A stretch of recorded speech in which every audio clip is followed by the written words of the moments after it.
I watched the bank manager's face shift from professional sympathy to genuine shock as I slid my phone across his desk. The video playing showed my own sister, Vanessa, using my ID at this very branch, withdrawing thousands from my accounts while I was recovering from surgery across the country. "This can't be happening," I whispered. But it was. My sister, my own flesh and blood, had systematically stolen my identity, drained my life savings of $127,000, and nearly destroyed my future. What she didn't count on was that I'd document everything, building a case so airtight that when I finally stood before a judge, justice wouldn't just be served, it would be inevitable. Before we jump back in, tell us where you're tuning in from, and if this story touches you, make sure you're subscribed, because tomorrow I've saved something extra special for you. The first suspicious charge appeared on a Tuesday afternoon. I was reviewing my monthly statement, a habit ingrained from years of financial discipline, when I noticed a $78.43 purchase at Nordstrom. Nothing extraordinary about that, except I hadn't been to Nordstrom in months. I made a mental note to call my bank, assuming it was simple fraud that could be quickly resolved. My name is Rebecca Mitchell, and at 32, I had finally started to build the life I'd worked toward since leaving my small Midwestern hometown of Oak Ridge. I'd put myself through college, earned an MBA, and secured a position at Meridian Consulting that had recently promoted me to senior project manager. After years of careful saving, I had accumulated enough for a down payment on a modest condo in Philadelphia and was beginning to invest for retirement. I was proud of this stability, especially given where I'd started. Growing up, financial security was never a given in our household. My father left when I was 7, leaving my mother to raise 2 daughters on a teacher's salary. My sister Vanessa, 3 years younger than me, and I shared everything from bedrooms to clothes to the weight of our mother's stress. I became the responsible one almost by default, helping with bills, cooking meals when mom worked late, making sure Vanessa did her homework. While I embraced this role, Vanessa rebelled against it and against everything else. By 16, Vanessa was skipping school, hanging with a crowd that worried mom sick, and showing little interest in planning for her future.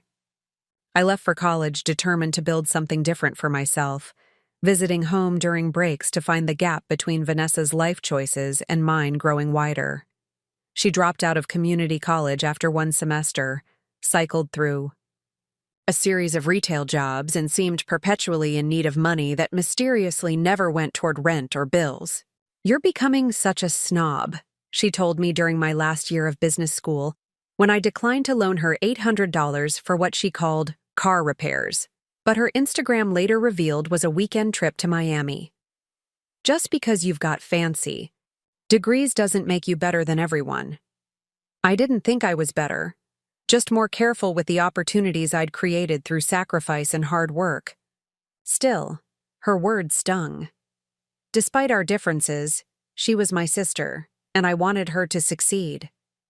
When she showed interest in photography 3 years ago, I helped her finance her first professional camera, hoping it might be the passion she needed to find direction. That camera became her most consistent possession. As her Instagram following grew, showcasing moody urban landscapes and portraits, I began to hope she'd found her path. We weren't close. Our lives had diverged too much for that. But we maintained a cordial relationship, exchanging birthday gifts and occasional texts. I invited her to holiday gatherings at my condo, and she actually showed up sometimes, complimenting my decor while subtly implying I'd become materialistic. After the Nordstrom charge, I discovered 3 more unauthorized purchases, all from stores I rarely frequented but that matched Vanessa's aesthetic. I called my bank and reported the potentially fraudulent activity, assuming my card information had been compromised somewhere. The representative assured me they would investigate and issue a new card, which should arrive within 5 to 7 business days. I thought that would be the end of it until I received a call 3 days later from my bank's fraud department. "Ms. Mitchell, we need to verify some recent activity on your account. the analyst said. Did you withdraw $3,000 from your savings account yesterday at our Center City branch? My stomach dropped. Absolutely not. I see. And did you apply for a credit line increase last week? No, I didn't. My voice had begun to shake. Ms. Mitchell, I recommend you come into a branch immediately. We're seeing patterns consistent with identity theft, not just credit card fraud. I took an early lunch break and drove to my local branch, a sense of dread building with each mile. The branch manager, Mr. Harrington, reviewed my accounts with growing concern. In the past 2 weeks, someone had withdrawn nearly $7,000 across multiple transactions, applied for credit increases on all my cards, and attempted to open a new account in my name. The concerning thing, Mr. Harrington explained, is that these were in-person transactions. The person had your ID, knew your security questions, and even signed with a reasonable approximation of your signature. I felt physically ill. Can you tell me what this person looked like? I wasn't the one who processed these transactions, but we have security footage. Given the severity, I can request access, though it might take a day or two. As I drove back to work, my mind raced through possibilities.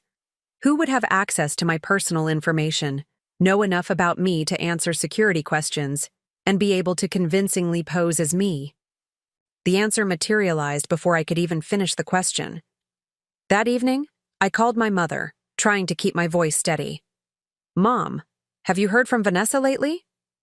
She came by last Sunday for dinner, seemed in good spirits for once. Said she's been getting photography work, corporate events or something. Why do you ask? Did she mention me at all? She asked how you were doing. Said she was thinking of visiting you in Philly soon. Mom paused. Rebecca, what's going on? I couldn't bring myself to voice my suspicions. Not yet. Just wondering. We haven't talked much lately. After hanging up, I tried calling Vanessa directly. Her phone went straight to voicemail. I texted, then messaged her on Instagram. No response. Her social media showed she'd been active that day, posting a sunset photo captioned, "New beginnings require capital investment," that now seemed ominous rather than inspirational. The next day, Mr. Harrington called. Ms. Mitchell, we have the security footage. When can you come in to review it? I arrived at the bank during my lunch break, heart pounding as Mr. Harrington led me to a small conference room where a security officer waited with a laptop. We've isolated the relevant transactions, the officer explained, queuing up the first video. The footage was grainy but unmistakable. There was Vanessa, her hair straightened to look more like mine, wearing professional attire I'd never seen her in, confidently approaching the teller. She presented an ID, my ID, and chatted casually as she completed the transaction. The timestamp showed this was just last week, while I was in Seattle for a client presentation. That's my sister, I said quietly, my voice hollow. Mr. Harrington and the security officer exchanged glances. Your sister, Mr. Harrington repeated. That complicates things. How much has she taken in total? I asked. After reviewing all my accounts, including investment accounts I hadn't thought to check, the figure was staggering. $127,438. 92. My entire life savings, the down payment I'd been accumulating for years, most of my retirement investments, all gone. We need to contact the police, the security officer said. This is felony identity theft and fraud. I nodded numbly, still staring at the frozen image of Vanessa on the screen, smiling as she pocketed what she must have known was my financial future. The process of filing a police report felt surreal. Detective Mercer, a tired-looking woman with kind eyes, took my statement and copies of the bank's evidence with professional detachment. Family-based identity theft is unfortunately common, she explained, and often the most devastating. What happens now? I asked. We'll investigate, build a case, and likely make an arrest. I should warn you, though, prosecution means your sister could face serious charges. Some victims in your situation prefer to handle things privately. She took everything I've worked for, I said, my shock beginning to transform into anger. I want her held accountable. Detective Mercer nodded. Then we'll proceed. I recommend you continue gathering evidence. Document everything. Timeline of discovery, evidence of your whereabouts during the fraudulent transactions, any communication with your sister. I spent that evening creating a meticulous spreadsheet of every unauthorized transaction, cross-referenced with my own location data from my phone and work calendar. The picture it painted was methodical and opportunistic.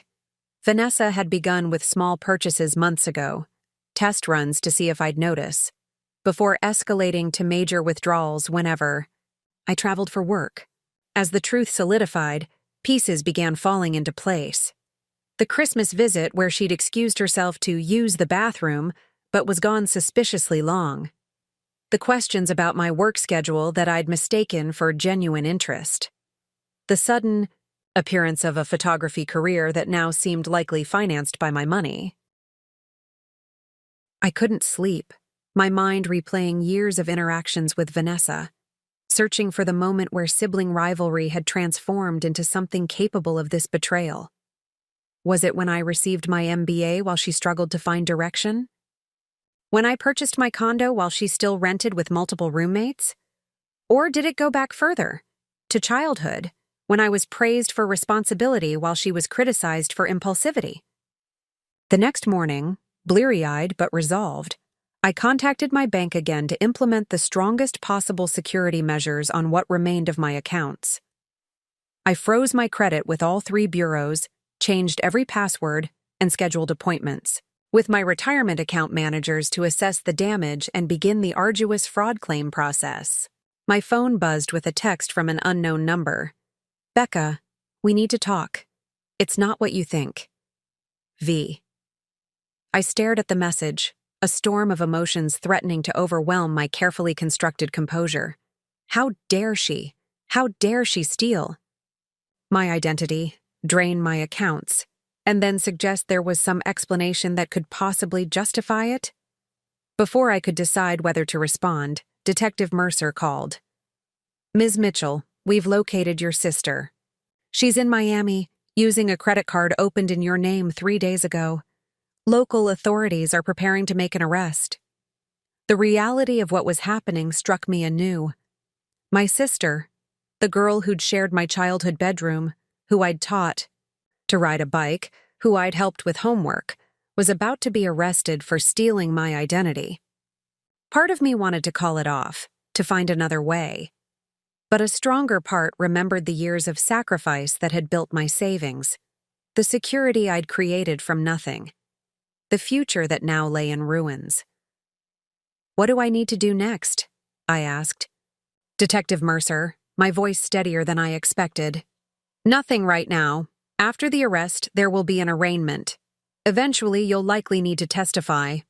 This evidence is compelling, but prosecutors' offices are overworked. Cases like these sometimes get plead down unless victims actively participate. Testify against my own sister." The thought was simultaneously heartbreaking and necessary. "I'll do whatever it takes," I told her. That evening, my mother called, her voice frantic. "Rebecca, Vanessa's been arrested, in Florida. Something about fraud. They're saying you accused her. There must be some mistake." Preparing and narrating. This story took us a lot of time, so if you are enjoying it, subscribe to our channel. It means a lot to us. Now back to the story. I took a deep breath. "Mom, it's not a mistake. Vanessa stole my identity. She's taken almost everything I've saved." "No," Mom said immediately. "She wouldn't do that. You two have had your differences, but she's your sister. There's been a misunderstanding." The instant defense of Vanessa, without even asking for my side, stirred decades of resentment. How many times had my mother made excuses for Vanessa's behavior while expecting perfection from me? "Mom, I have her on video using my ID at my bank. She's been systematically draining my accounts for months. There's no misunderstanding." Silence. filled the line, followed by a soft sob. "Oh, Vanessa," Mom whispered. "What have you done?" The weeks that followed were a blur of legal proceedings, financial recovery attempts, and emotional exhaustion. Vanessa was extradited back to Pennsylvania to face charges. She hired a lawyer who specialized in white-collar crime, paid for, I suspected bitterly, with my money. Her defense strategy became clear at the preliminary hearing. Claim I had given her permission to access my accounts to help with a photography business we were allegedly starting together. Ms. Mitchell regularly allowed her sister to use her credit cards and access her accounts, her lawyer argued smoothly.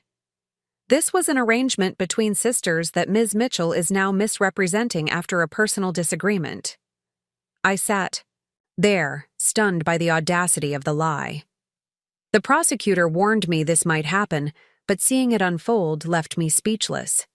The judge, however, found sufficient evidence to proceed to trial, though he set bail that Mom somehow managed to pay, despite her teacher's salary. With Vanessa released on bail, the situation grew more complicated. She returned to our hometown, staying with Mom, who called me regularly pleading for reconciliation. "She made a mistake, Rebecca, a terrible one. But she's still your sister." "A mistake is an impulsive decision you regret," I replied. "She methodically stole my identity and over $100,000. That's not a mistake. It's a calculated crime." "She says she was desperate, that she got involved with some people who threatened her if she didn't pay them. She was too ashamed to ask for help directly." I nearly laughed at the absurdity. "And you believe that?" Mom's silence was answer enough.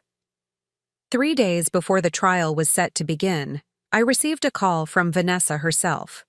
Against my better judgment, I answered.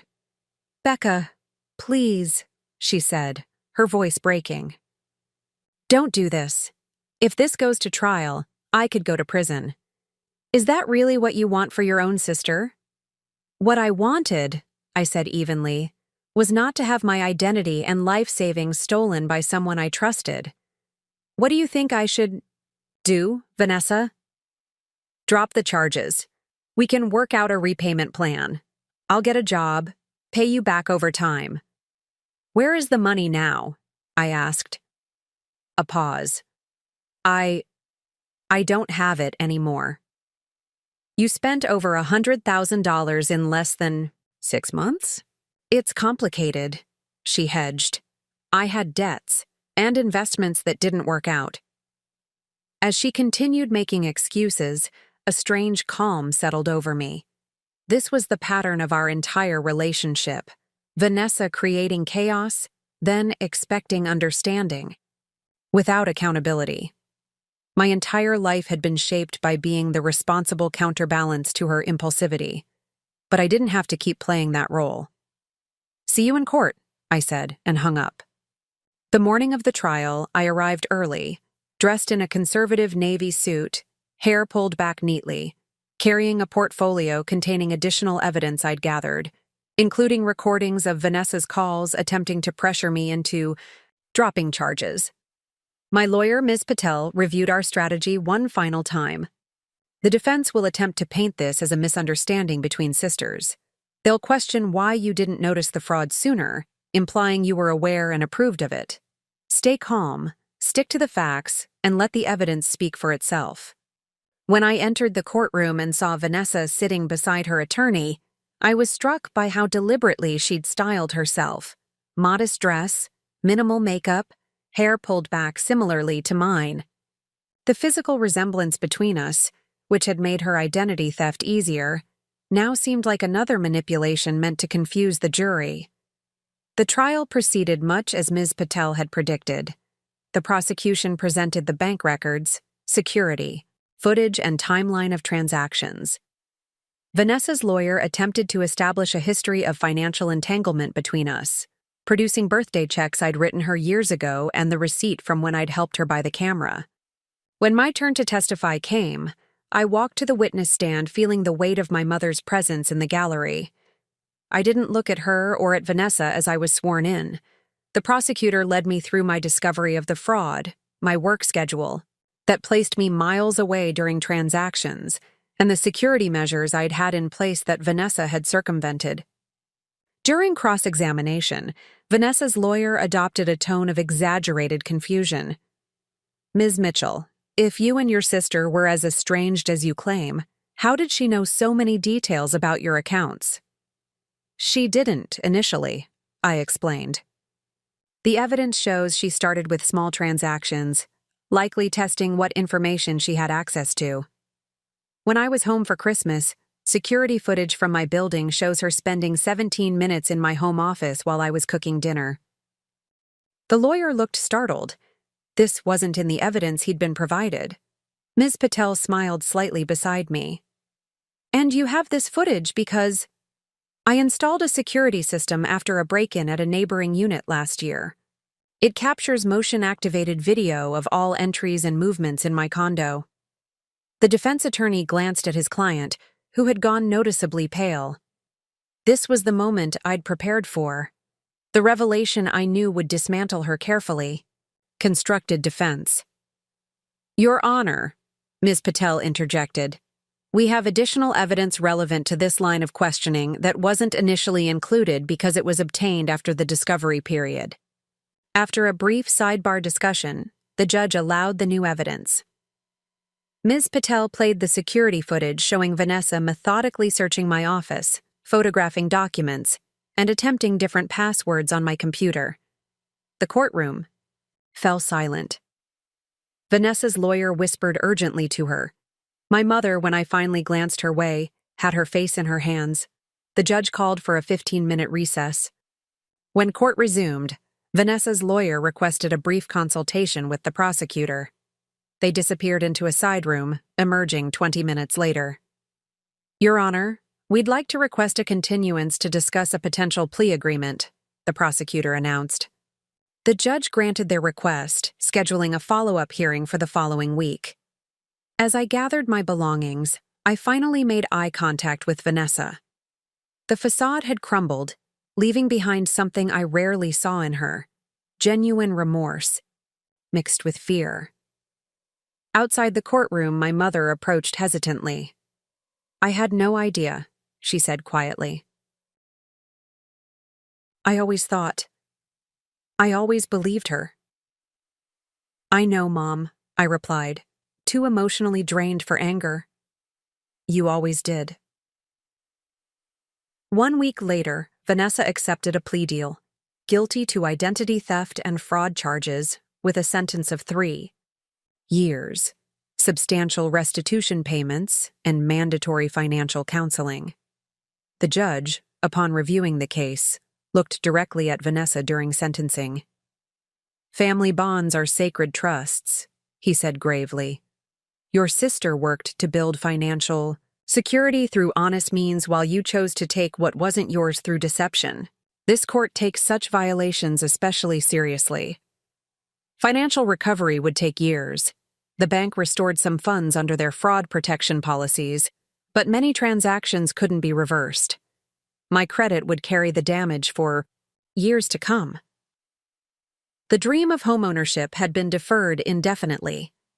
Yet as I left the courthouse that day, something unexpected had begun to take root: a sense of liberation. For decades, I had defined myself in opposition to Vanessa's chaos, building a life characterized by caution and control. That discipline had served me well, but it had also constrained me in ways I was only beginning to recognize. Now, forced to rebuild from scratch, I had the opportunity to redefine success on my own terms. The loss was devastating, but the strange freedom that followed would ultimately lead me toward a future I couldn't yet imagine. One where financial security remained important, but no longer served as the primary measure of my worth.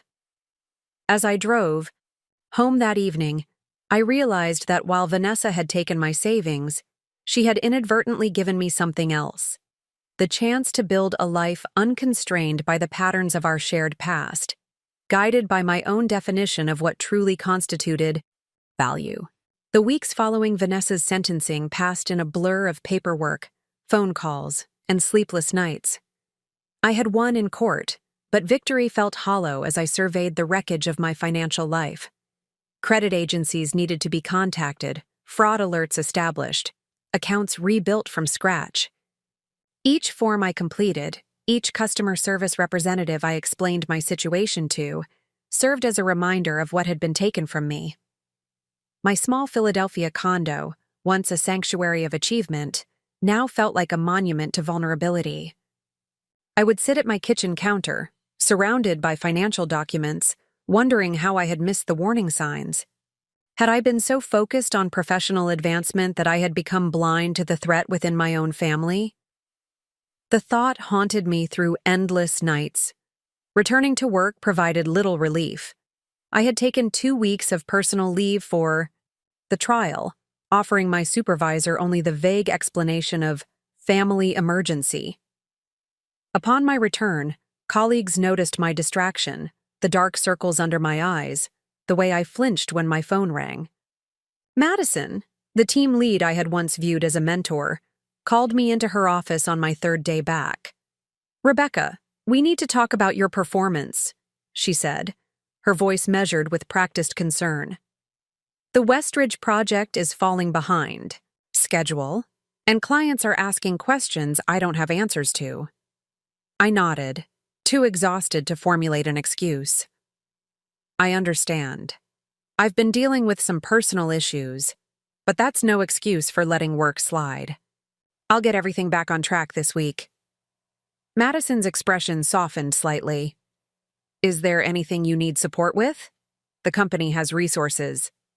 "I'm fine," I interrupted, the reflexive response I had been giving everyone.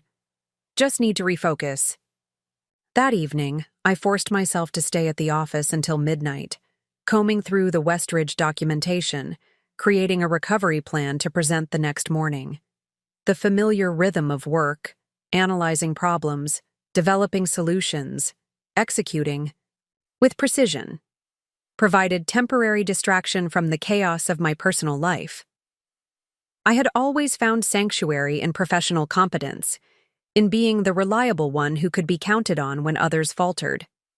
That identity was too integral to who I was to surrender, even now. The recovery plan impressed Madison and temporarily quieted client concerns, but keeping pace with my normal workload while rebuilding my financial life proved unsustainable. I would arrive at the office by 7, work until 8 or 9, then return home to spend hours on hold with financial institutions, documenting transactions for restitution claims, or simply staring at spreadsheets that tracked the slow, painful process of financial reconstruction. Sleep became a luxury I couldn't afford, both literally and figuratively. My emergency fund, what little Vanessa hadn't accessed, was dwindling rapidly as legal fees continued to mount. The restitution ordered by the court would eventually replace some of my losses, but the timeline stretched years into the future, contingent on Vanessa's ability to find employment after her release. 1 month after the trial, I received an unexpected call from my mother. We had spoken only briefly since the courthouse, our relationship strained by her initial disbelief of Vanessa's guilt and my resentment of that instinctive defense. "Rebecca," she began hesitantly, "I've been thinking about what I can do to help. I know nothing can make up for what happened, but I want you to know I'm putting my house on the market." "What? Mom, no." "Let me finish," she said with unusual firmness. "This is my decision. The house is too big for just me anyway, and it's mostly paid off. I found a nice condo in Oak Ridge that costs half as much. The difference will go to you." Emotion tightened my throat. "Mom, you don't have to do this. It wasn't your fault." A long pause followed. "Maybe not directly," she finally said. "But I've been reflecting on how I raised you both. I expected so much from you, Rebecca. Perfect. Grades, responsibility beyond your years. Emotional maturity no child should need. And Vanessa." I made excuses for her, lowered my expectations until she had none for herself. I failed you both in different ways. I sat on my couch, tears streaming silently down my face, unable to respond. my mother had never acknowledged. This imbalance before, this fundamental inequity that had shaped both Vanessa's and my development.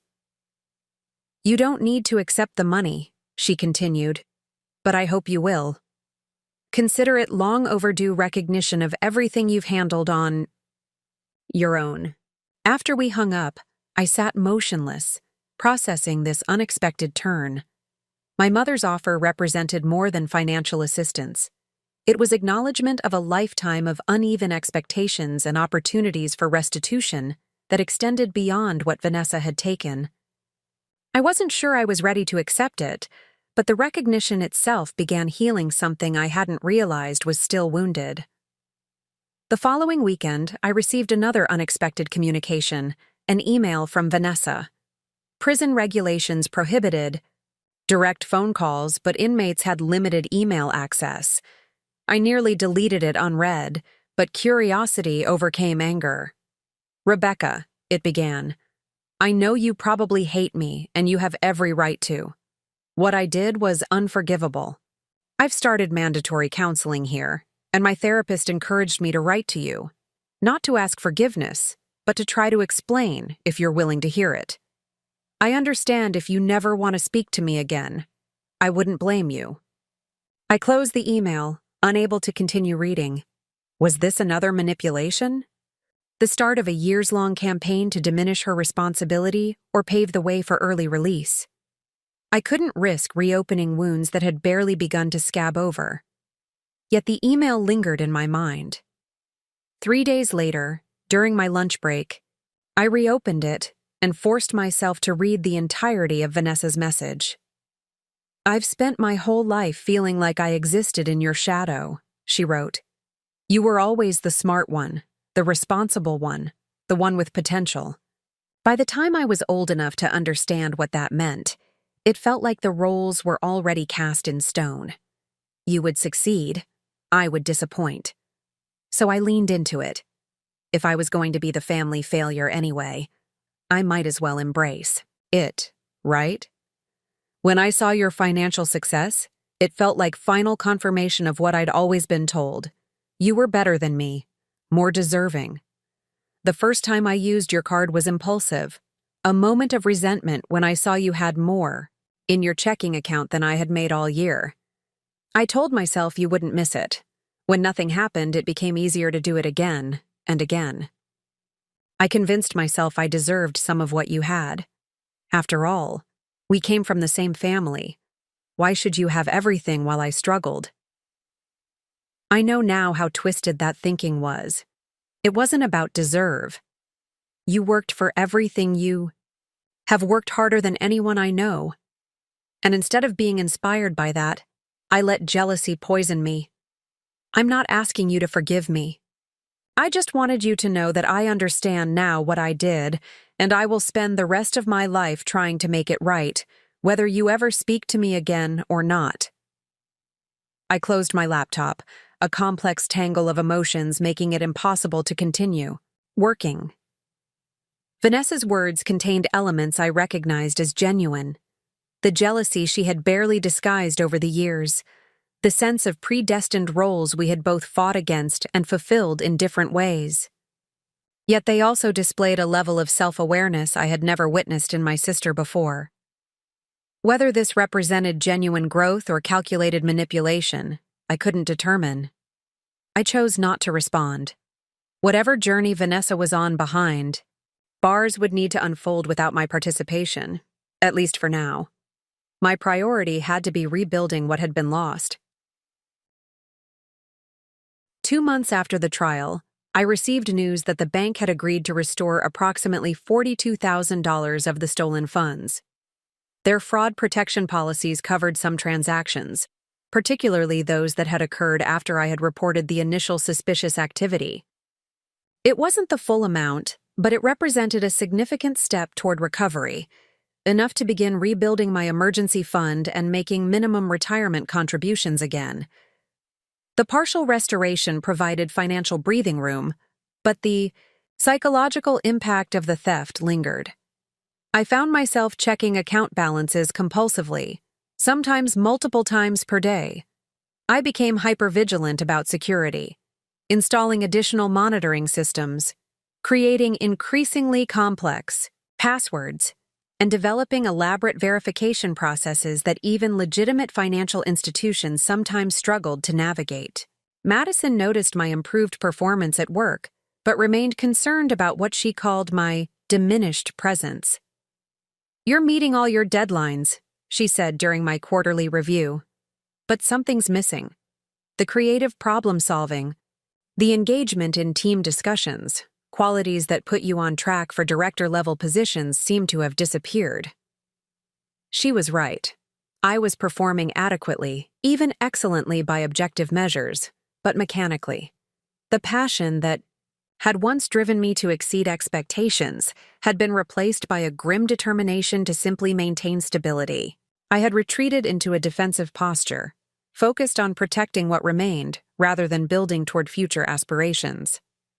"I appreciate your concern," I told her, "but I'm managing my workload effectively." "That's not what I'm worried about." "Rebecca," she replied, "you've always been more than your output. I'm concerned about you." Her genuine concern cracked something in my carefully maintained composure. Before I could stop myself, the story poured out. Vanessa's betrayal, the court case, the financial devastation, the ongoing struggle to rebuild. Madison listened without interruption, her expression shifting from surprise to outrage to compassion. When I finished, she was silent for a long moment. "I had no idea," she finally said. "That's an extraordinary burden to carry alone." "I'm handling it," I insisted, embarrassed by my uncharacteristic vulnerability. "I don't doubt that," she said. "But you don't have to handle it in isolation." The following week, Madison connected me with the company's employee assistance program, which provided 3 free sessions with a financial counselor specializing in identity theft recovery. She also adjusted my project assignments, giving me more analytical work that played to my strengths while requiring less creative energy.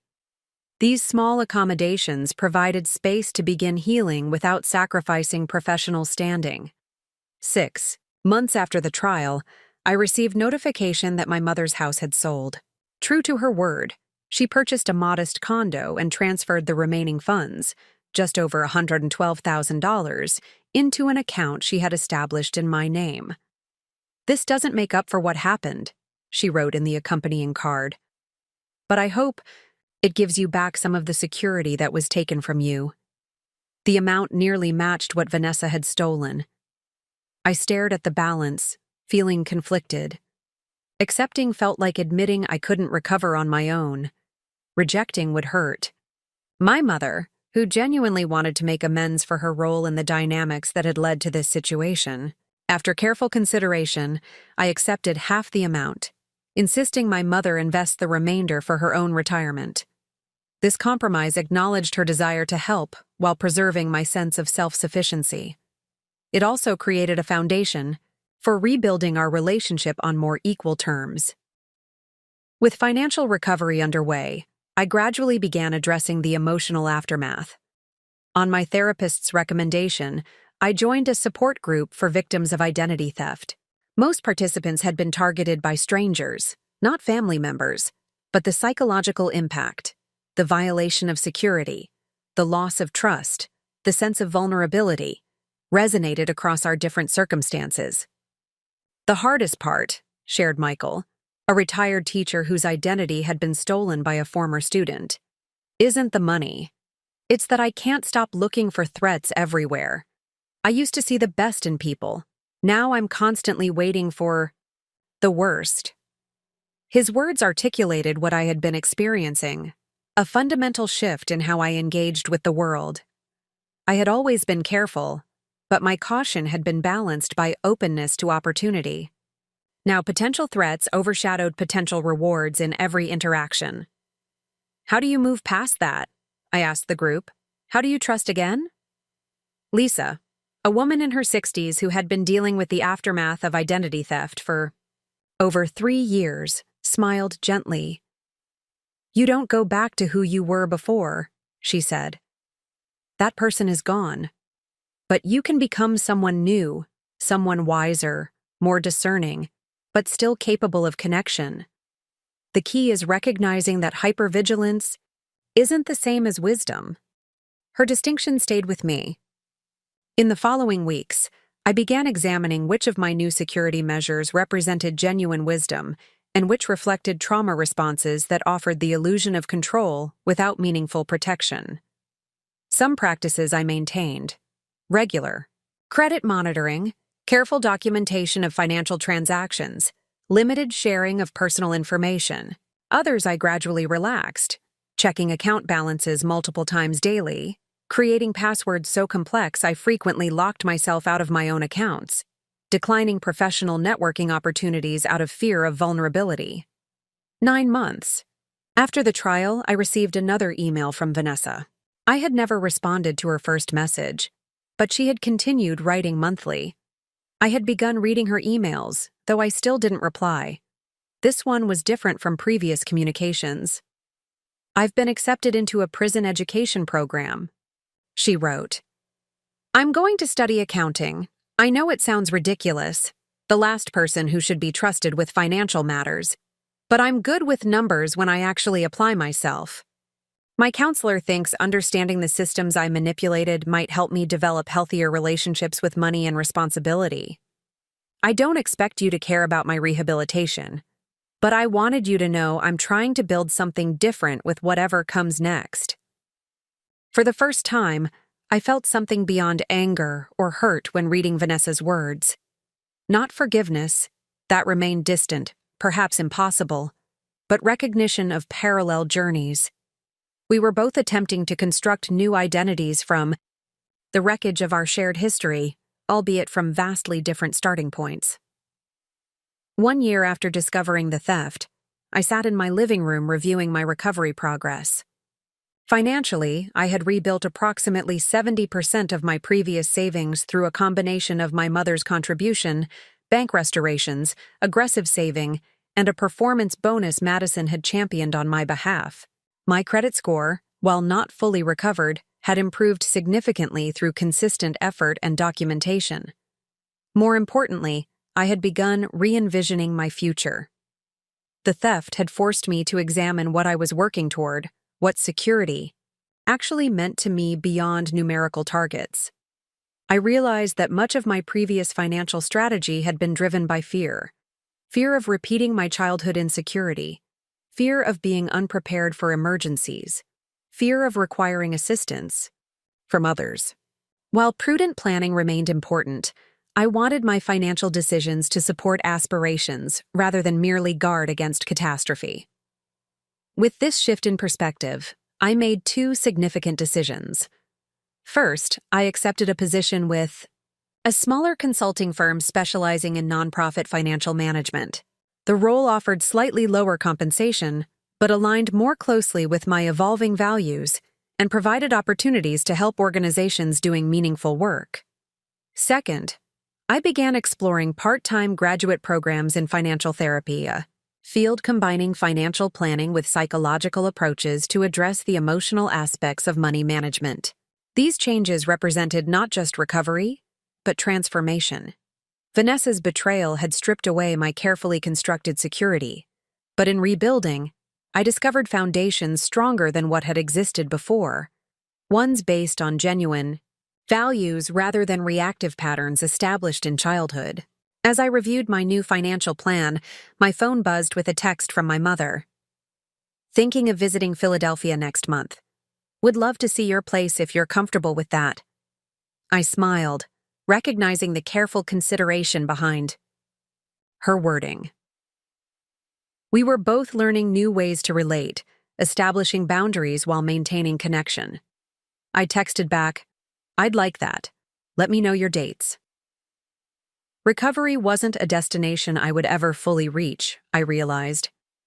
It was an ongoing process of reclaiming what had been taken, not just financial assets, but trust, security, and the capacity to move forward without being defined by betrayal.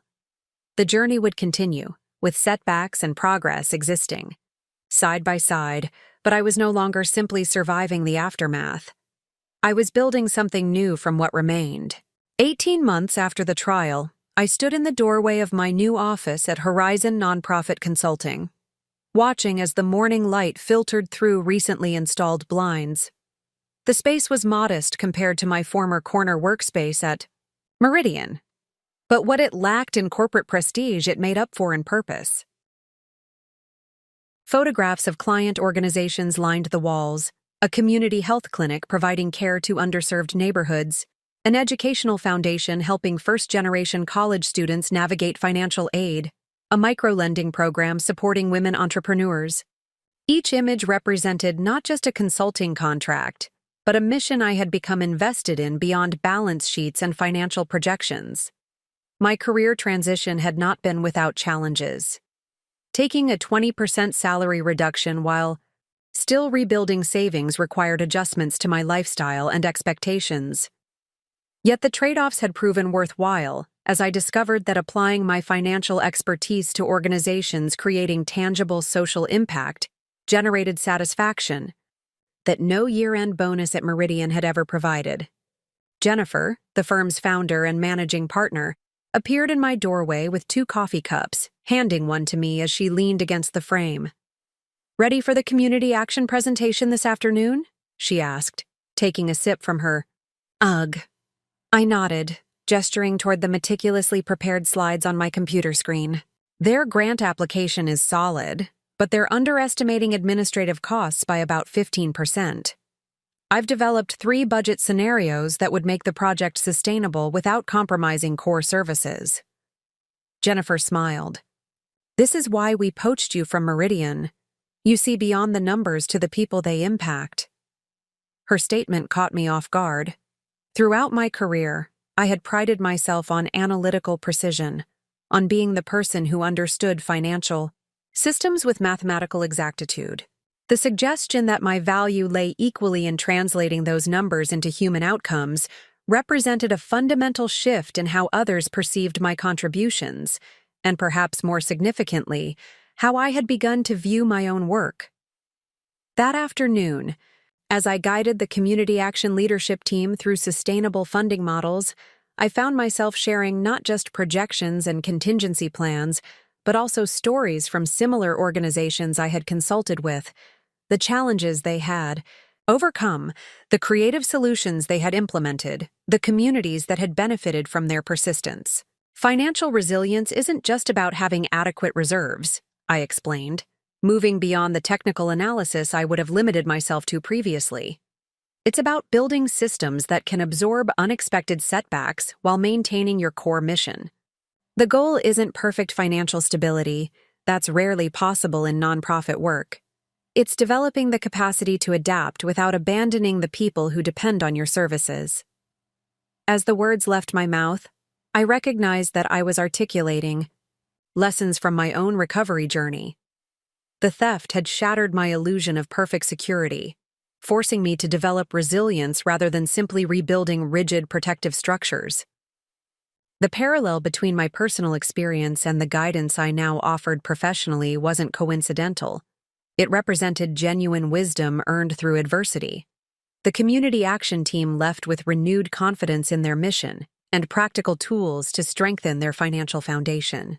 As I packed up my presentation materials, the organization's executive director, a woman who had founded the nonprofit after experiencing homelessness herself, paused to thank me. "Most financial consultants treat us like we're fiscally irresponsible. Dreamers," she said. "You treated us like partners working towards something important. That makes all the difference." Her words stayed with me during my evening commute to the small townhouse I had purchased 3 months earlier. The property was further from Center City than my former condo, in a neighborhood undergoing revitalization rather than one already established. What it lacked in prestige it made up for in character and community, attributes I had come to value more than the external markers of success that had once defined my goals. My mother had visited shortly after I moved in, helping transform the space from an empty shell into a home. Our relationship had evolved significantly over the past year, developing into something more authentic than the dutiful daughter, successful parent dynamic that had characterized our interactions for decades. We spoke more honestly now, acknowledging past patterns without becoming trapped in recrimination. Her willingness to examine her role in establishing the family system that had contributed to Vanessa's behavior and my corresponding hyper-responsibility had opened pathways for genuine connection. As I prepared dinner that evening, my phone notified me of an incoming email from Vanessa. Despite never responding to her messages, I had continued reading them, watching from a distance as she documented her education progress, therapy insights, and gradual acceptance of responsibility. Today's communication was different. I received notice that I'm being considered for early release based on program completion and behavioral assessment, she wrote. The parole board will review my case next month. If approved, I would transfer to a halfway house in Philadelphia to complete my sentence. I wanted you to hear this from me rather than being surprised. I understand if my proximity would be unwelcome. I can request placement in another district if that would make you more comfortable. I set down my phone, my appetite suddenly diminished. The possibility of Vanessa's physical presence in my city created complicated emotions. She had served less than half of her 3-year sentence. Was that sufficient consequence for the magnitude of her betrayal? Yet the consideration shown in offering to request alternative placement suggested continued growth in her understanding of healthy boundaries, a concept that had been notably absent in our family dynamics. I didn't respond immediately, choosing instead to process the information with my therapist during our regular session the following day. What concerns you most about Vanessa potentially being in Philadelphia? Dr. Winters asked after I explained the situation. I considered the question carefully. I'm not afraid she would try to steal from me again. The monitoring systems in place would make that nearly impossible, and she seems genuinely committed to her rehabilitation. So what is it then? I think? I paused, searching for words to articulate the vague discomfort. I think I'm afraid of being pulled back into our old patterns, the responsible sister and the chaotic one, the achiever and the struggling one, being her keeper somehow. Dr. Winters nodded. That concern shows significant self-awareness. You recognize it's not about what Vanessa might do, but about the dynamic you might revert to. She's my sister, I said quietly. Despite everything, that remains true. I don't want a relationship built on resentment, but I'm not sure I know how to build one based on anything else. Perhaps the question isn't whether you want her in your city, but what boundaries would need to be in place for you to feel secure in your separate identity if she were. I spent the next week reflecting on this framework, identifying specific boundaries that would protect my recovery while potentially allowing for some form of restructured relationship. After careful consideration, I composed my first direct response to Vanessa since before the trial. I won't oppose your placement in Philadelphia, I wrote. However, I need to be clear about my boundaries. I'm not in a position to offer housing, financial assistance, or regular in-person contact initially. If you're serious about rebuilding trust, that will require consistent demonstration of responsibility and respect for these limits. I'm willing to consider communication through a family therapist if that becomes appropriate in the future. Her response came quickly. Thank you for your honesty. I respect your boundaries completely and expect nothing from you. The opportunity to potentially make amends someday is more than I deserve. The exchange, while brief, represented a significant shift from the entitlement that had characterized Vanessa's previous attitude toward my resources. Whether this change reflected genuine transformation or calculated self-presentation remained to be determined, but establishing clear parameters provided protection regardless of her intentions. 3 weeks later, I received notification that Vanessa's early release had been approved, with transfer to a Philadelphia halfway house scheduled for the following month. The facility was across the city from my neighborhood, requiring intentional effort for any contact to occur, a geographic boundary that provided additional security. Meanwhile, my professional trajectory continued its positive evolution. Jennifer had begun involving me in the firm's strategic planning, valuing my unique perspective as someone who had navigated both corporate and nonprofit financial environments. The blend of analytical rigor and mission orientation I brought to client engagements had attracted attention beyond our immediate client base, leading to speaking invitations at regional nonprofit conferences. My first major presentation, focused on financial resilience strategies for community organizations, drew an unexpectedly large audience. As I surveyed the room of nonprofit leaders, board members, and funders, I recognized an opportunity to transform my personal experience into broadly applicable insights. Financial security isn't what most of us imagine, I began, departing from my prepared opening. We think of it as an achievement, a fixed state we reach through careful planning and disciplined execution. In reality, true financial resilience isn't about achieving perfect stability, but developing the capacity to recover from disruption while maintaining core values and purpose. The audience's engagement was immediate and sustained as I shared frameworks for risk assessment, adaptive planning, and resource diversification. Without disclosing the specific circumstances of my own financial devastation, I wove in principles I had discovered through rebuilding, the importance of identifying what truly matters beyond numerical targets, the distinction between prudent protection and fear-based restriction, the necessity of community support during recovery. The organizations that survive long-term aren't those that avoid all financial challenges, I concluded. They're the ones that develop recovery muscles through smaller disruptions, creating institutional knowledge that serves them when facing larger obstacles. Financial resilience isn't the absence of setbacks. It's the presence of responsive, values-aligned recovery capacity. The standing ovation that followed was unexpected and deeply affirming. As attendees approached afterward with questions and appreciation, I realized I had found a voice beyond technical expertise, one that integrated professional knowledge with hard-earned personal wisdom. Several organizations requested proposals for consulting projects, and 2 foundation representatives expressed interest in funding a workshop series based on the resilience framework I had presented. That evening, Jennifer invited me to dinner to discuss the presentation's success and its implications for my role at the firm. "What you shared today resonated because it was authentic," she said, as we settled into a quiet corner table at her favorite restaurant. "You've experienced financial devastation and rebuilding firsthand. That perspective is uniquely valuable, especially to organizations navigating uncertainty."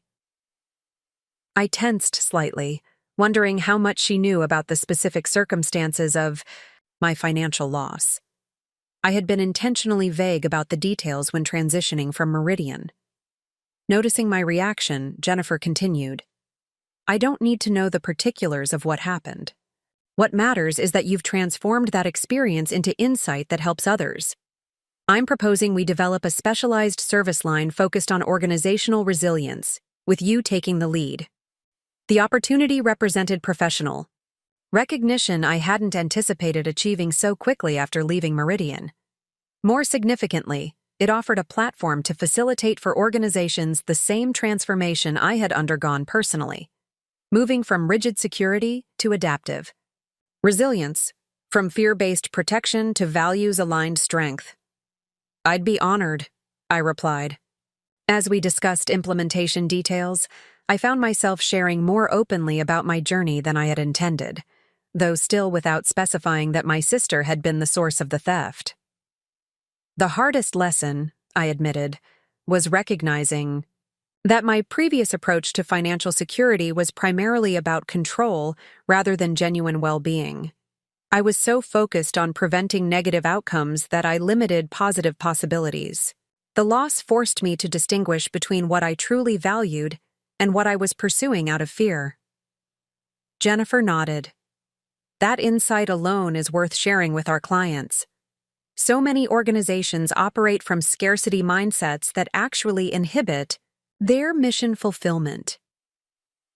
By the time we finished dinner, We had outlined a comprehensive program combining workshops, assessment tools, and targeted consulting interventions designed to help mission-driven organizations develop financial resilience while expanding impact. The week Vanessa transferred to the halfway house coincided with my beginning work on this new initiative. The parallelism wasn't lost on me. As I developed resources to help others transform setbacks into sources of strength, my sister was attempting her own reconstruction within the constraints of her circumstances. I received notification of her arrival in Philadelphia through the Victim Services Office rather than direct communication, a boundary Vanessa appeared to be respecting. According to the update, she had secured entry-level employment at an accounting firm that specifically hired individuals with criminal records, providing supervised experience while they rebuilt their lives. Her parole conditions included regular financial monitoring, continued counseling, and strict adherence to restitution payment schedules. 2 months into her halfway house placement, without any attempted contact from her, I made a decision that surprised even me. After consulting with Dr. Winters about the potential risks and benefits, I reached out to the family therapist she had recommended, inquiring about the possibility of facilitated communication with Vanessa. Dr. Marshall, a specialist in family systems affected by financial breach of trust, proposed a structured approach beginning with separate sessions to establish individual goals and boundaries before any joint meetings. This measured process provided the security I needed to consider rebuilding some form of relationship without risking re-traumatization or returning to dysfunctional patterns. My first session with Dr. Marshall focused on clarifying my motivations and expectations. I don't want reconciliation if that means pretending what happened wasn't devastating, I explained. But I also don't want to be defined by victimhood permanently. There must be some middle path between forgiveness that erases accountability and resentment that ties me to the betrayal indefinitely. Dr. Marshall nodded. That middle path exists, but it's not a destination as much as an ongoing process. The question becomes not whether you can trust Vanessa completely again, but whether limited, boundaried interaction serves your well-being and values. What would a relationship that honors both the reality of what happened and the possibility of mutual growth look like? This framework, focusing on my well-being rather than Vanessa's redemption, shifted my perspective significantly. I began envisioning a potential relationship based not on familial obligation or shared history, but on conscious choice and clear boundaries.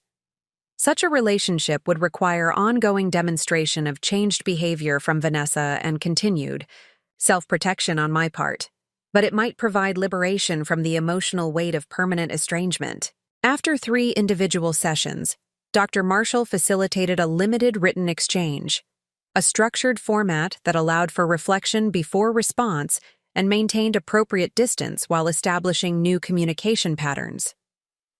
Vanessa's initial letter acknowledged the harm she had caused without expectation of forgiveness, articulated her ongoing rehabilitation efforts, and expressed willingness to engage on whatever terms I deemed acceptable.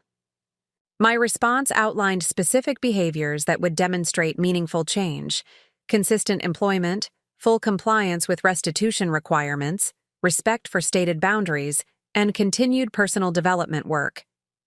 I made clear that any potential relationship would develop gradually, if at all, based on sustained actions rather than promises or apologies. This measured approach provided unexpected benefits. By focusing on observable behavior rather than emotional reconciliation, I established a framework that protected my recovery while allowing for the possibility of eventual healing. The process itself reinforced my agency. I was no longer simply responding to betrayal, but actively defining the conditions under which I might engage with someone who had harmed me. 2 years after discovering the theft that had shattered my financial security and familial trust, I stood in my office at Horizon, reviewing the resilience framework that had emerged from my experience and now guided our work with dozens of organizations. On my desk sat the latest restitution payment notification, a modest sum transferred monthly from Vanessa's earnings steadily rebuilding what had been taken. The amount mattered less than the consistency, the tangible evidence of follow-through that had been absent in previous patterns. My phone chimed with a calendar notification for an upcoming presentation to the Regional Association of Community Foundations.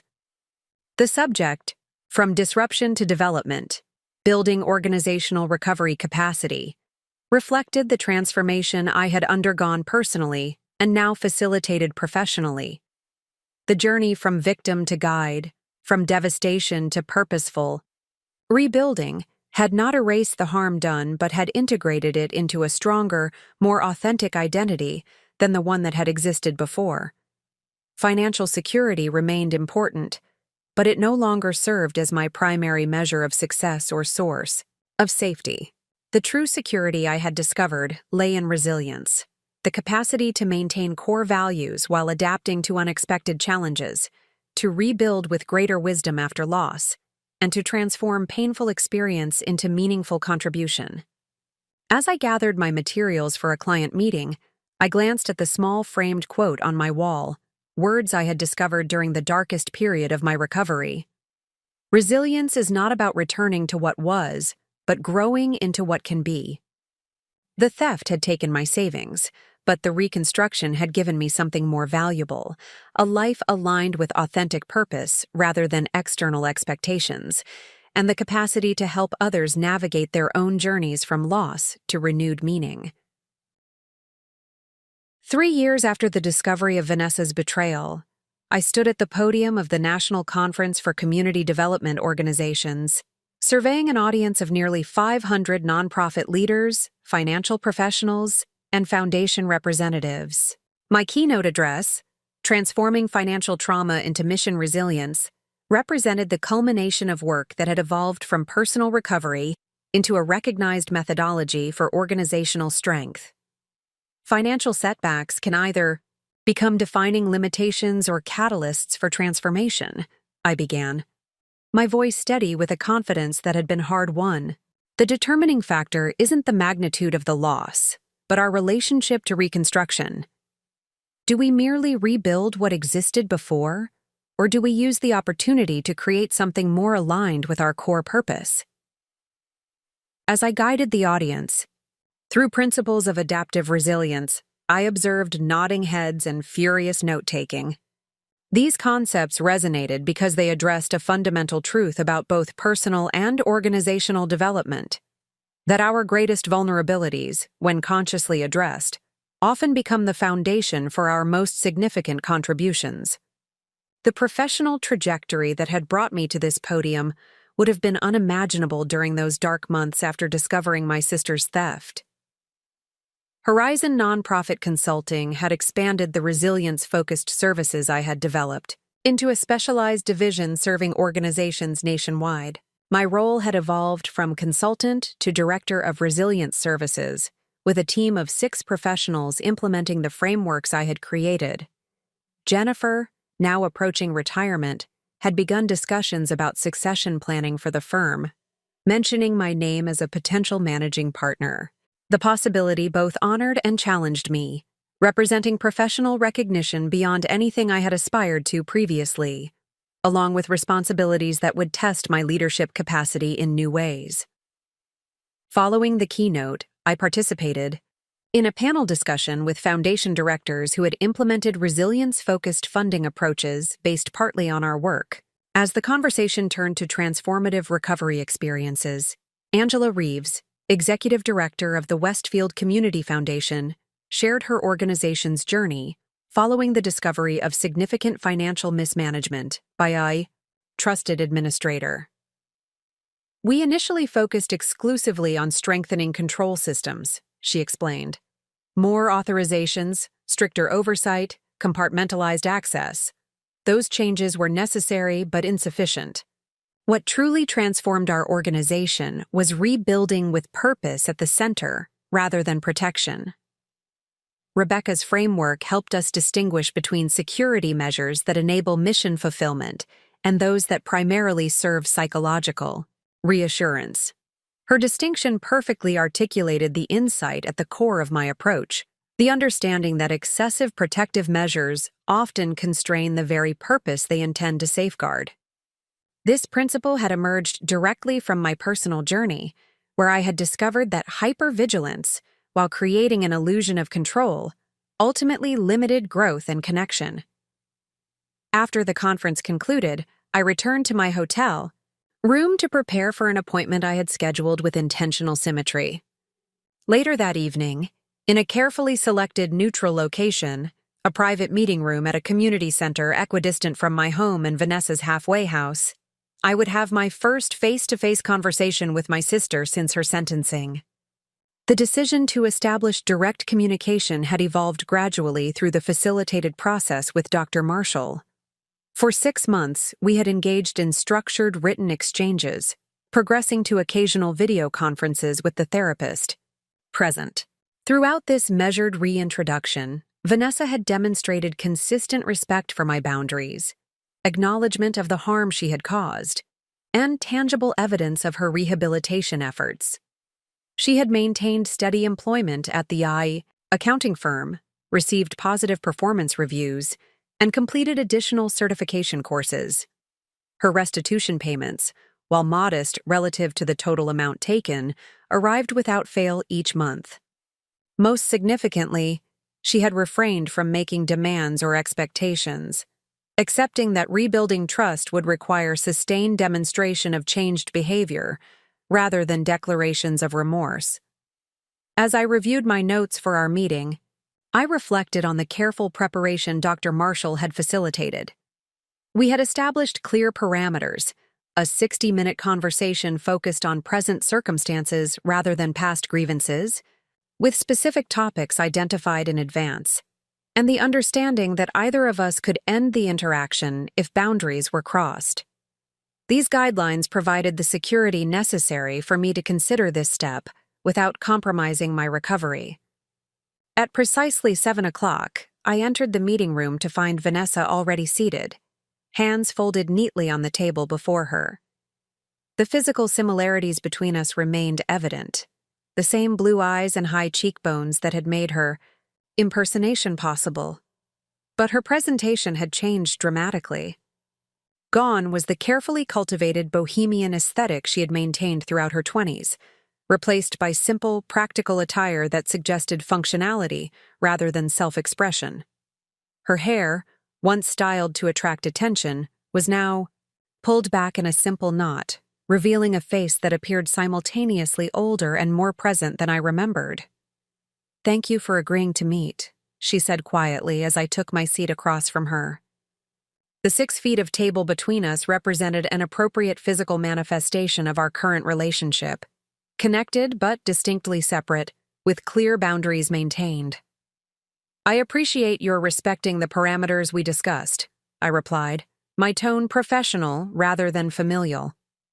An awkward silence followed, the weight of our history filling the space between carefully crafted opening statements. Dr. Marshall had prepared us for this moment, encouraging us to acknowledge the discomfort rather than rushing to eliminate it. "This feels strange," Vanessa finally said. "Necessary but strange." I nodded. "Yes. I've thought about what I would say if we ever had this conversation," she continued, maintaining appropriate eye contact without staring. "Practiced apologies, explanations, assurances. None of them seem adequate." "They wouldn't be," I confirmed, my directness not unkind but clear. "What happened can't be addressed through conversation alone." "I know." She straightened slightly. "That's why I've tried to focus on demonstrating change through actions. I've completed the financial ethics certification program my counselor recommended, and my supervisor has approved me to begin working with clients under guidance. The firm specializes in financial recovery planning for individuals rebuilding after setbacks. The irony wasn't lost on either of us, that Vanessa's path toward redemption involved helping others navigate financial challenges similar to what she had created for me. Yet there was potential meaning in this symmetry, the possibility that genuine atonement might include transforming harm done into service rendered. "Tell me about your recovery work," I said, selecting one of the topics we had agreed might form constructive conversation. For the next 30 minutes, Vanessa described her ongoing rehabilitation process with a self-awareness that would have been unrecognizable in her former self. She discussed the therapeutic work that had helped her identify the entitlement and jealousy underlying her actions, the accountability structure she had established to support continued growth, and the amends projects she had undertaken beyond court-mandated restitution.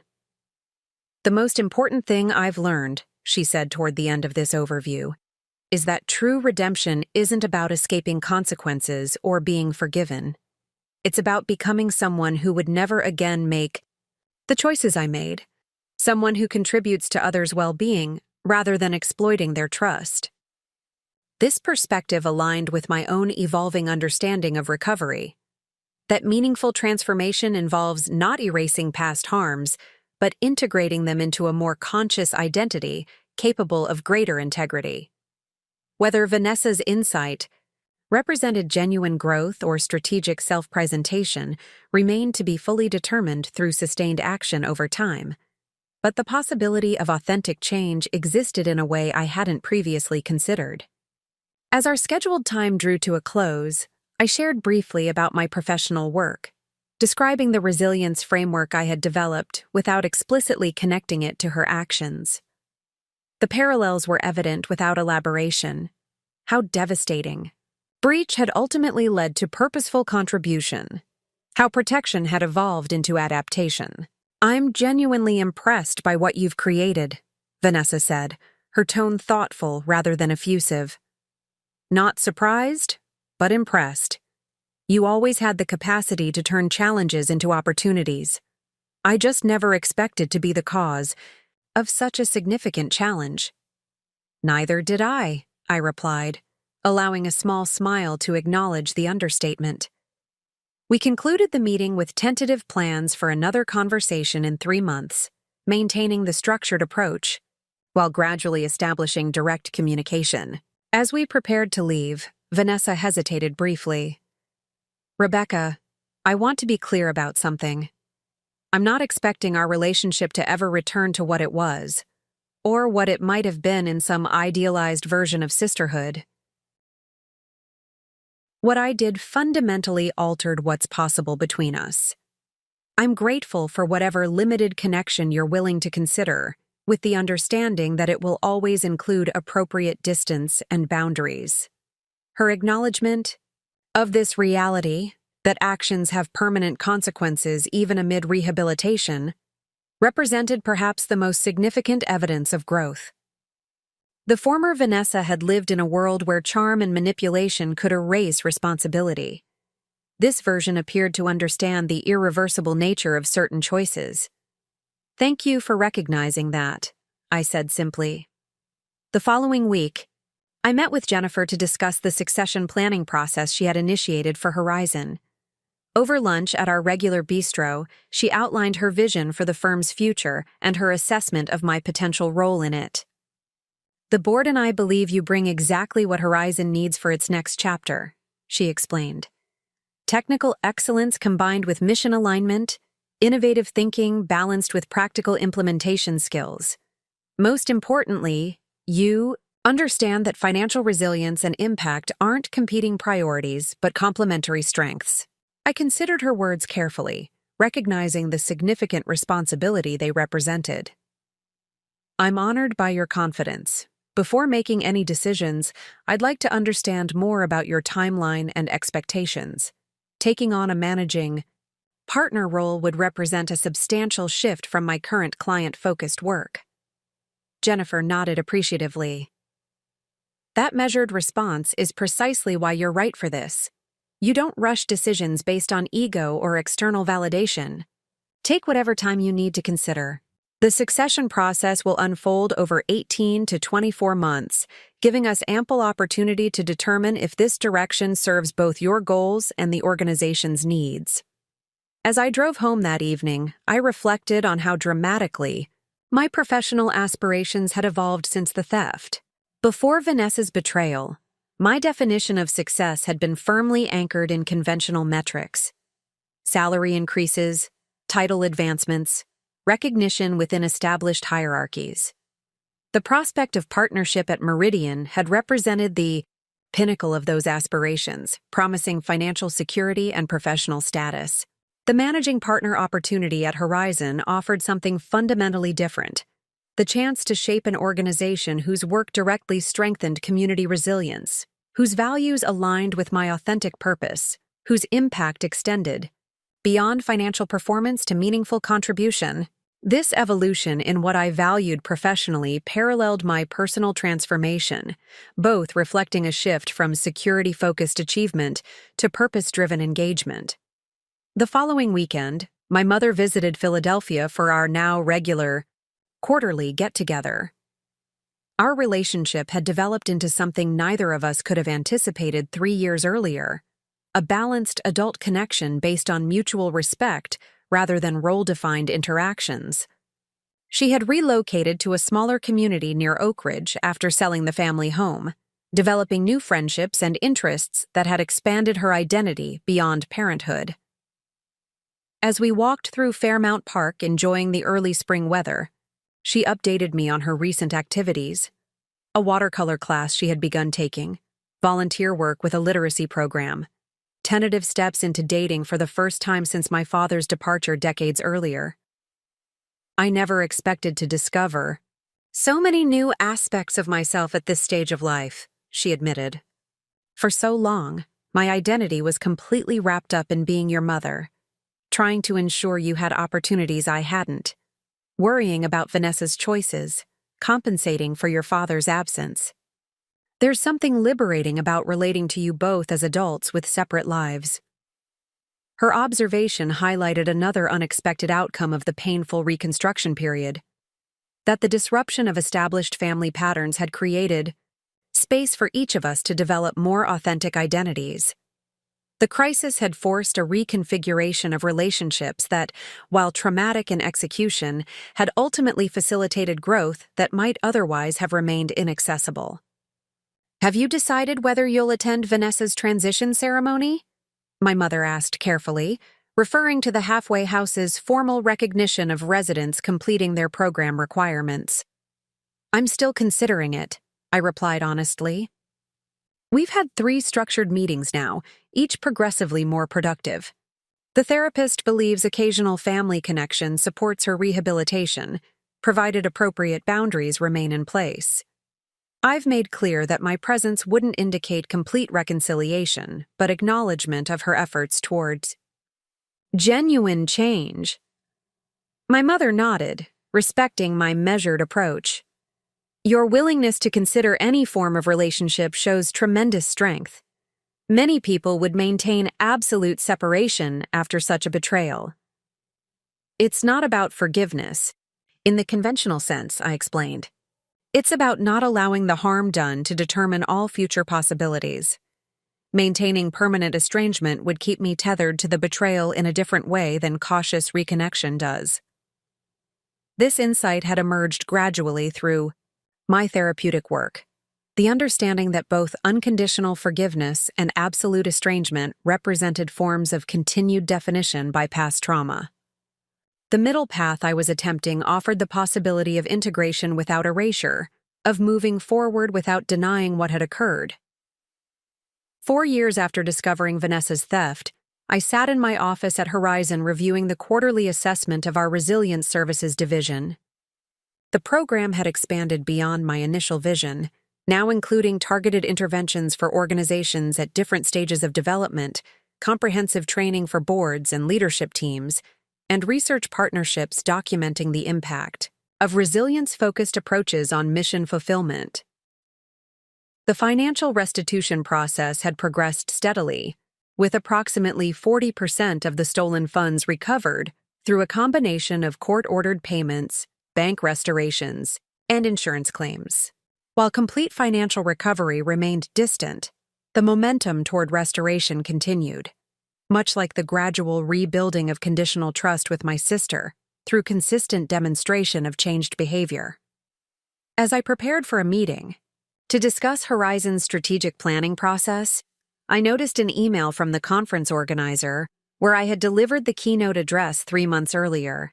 The message included feedback from attendees, with multiple comments highlighting how the resilience framework had already influenced their organization's approaches to financial management and mission fulfillment. Your presentation fundamentally shifted our perspective on recovery from financial setbacks, wrote the executive director of a rural development organization. We've implemented the adaptive resilience assessment tools you provided and discovered that our strongest programs were precisely those that had previously experienced and overcome funding challenges. This insight has transformed how we approach risk and opportunity across our entire operation. Reading these responses, I felt a profound sense of integration, of personal trauma transformed into professional wisdom, of private recovery converted to public contribution. The theft that had nearly destroyed my financial foundation had ultimately led to the development of frameworks that now strengthened dozens of organizations serving thousands of community members. This evolution represented the most meaningful outcome of the reconstruction process, not just rebuilding what had been taken, but creating something of greater value and impact than what had existed before. The path from victim to survivor to guide had unfolded not through denial of the harm done, but through its conscious incorporation into a more purposeful identity. As I closed my laptop and prepared to join the strategic planning meeting where we would discuss Horizon's future direction, including my potential leadership role, I reflected on the journey of the past 4 years. The financial security I had, once pursued as an end in itself, had been revealed as merely a means toward more meaningful engagement. The professional success I had defined in conventional terms had evolved into contribution aligned with authentic purpose. Most importantly, I had discovered that true resilience emerges not from avoiding vulnerability, but from transforming it, from allowing painful experience to expand rather than contract our capacity for meaningful connection and contribution. This understanding now informed every aspect of my life, from professional decisions to family relationships to personal goals, creating an integrated foundation stronger than what had existed before the betrayal that had initially appeared to destroy everything. 5 years after discovering Vanessa's betrayal, I stood at the entrance of Horizon Nonprofit Consulting's newly expanded offices, watching as staff members arranged furniture and technology in preparation for our official reopening celebration. The renovated space, twice the size of our previous location, featured dedicated training facilities, collaborative workspaces, and environmentally sustainable design elements that reflected the firm's evolving values and growing influence. As managing partner, a position I had assumed 6 months earlier following Jennifer's retirement, I had overseen both the physical expansion and the strategic repositioning that necessitated it. Under my leadership, Horizon had shifted from primarily offering technical financial consulting to providing comprehensive resilience-building services across multiple dimensions of organizational health. This evolution had attracted significant foundation investment, expanded our client base nationally, and necessitated doubling our professional staff. "Everything's on schedule for tomorrow's event," confirmed Alicia, our operations director, joining me at the entrance. The mayor's office confirmed attendance, along with representatives from 14 foundation partners and over 30 client organizations. I nodded, surveying the space with a blend of pride and responsibility. "The community panel discussion is finalized?" "Yes. 3 executive directors from organizations that implemented your resilience framework, plus 2 foundation directors who've adopted it as a funding criterion. Perfect demonstration of the impact continuum." The impact continuum, from individual organization to funding ecosystem to community outcomes, represented the most significant evolution in my professional approach. Rather than working with nonprofits in isolation, we had developed methodologies for strengthening entire sectors through aligned resilience practices, creating multiplier effects that benefited communities far beyond our direct client engagements. This systems-level perspective had emerged directly from my personal recovery journey.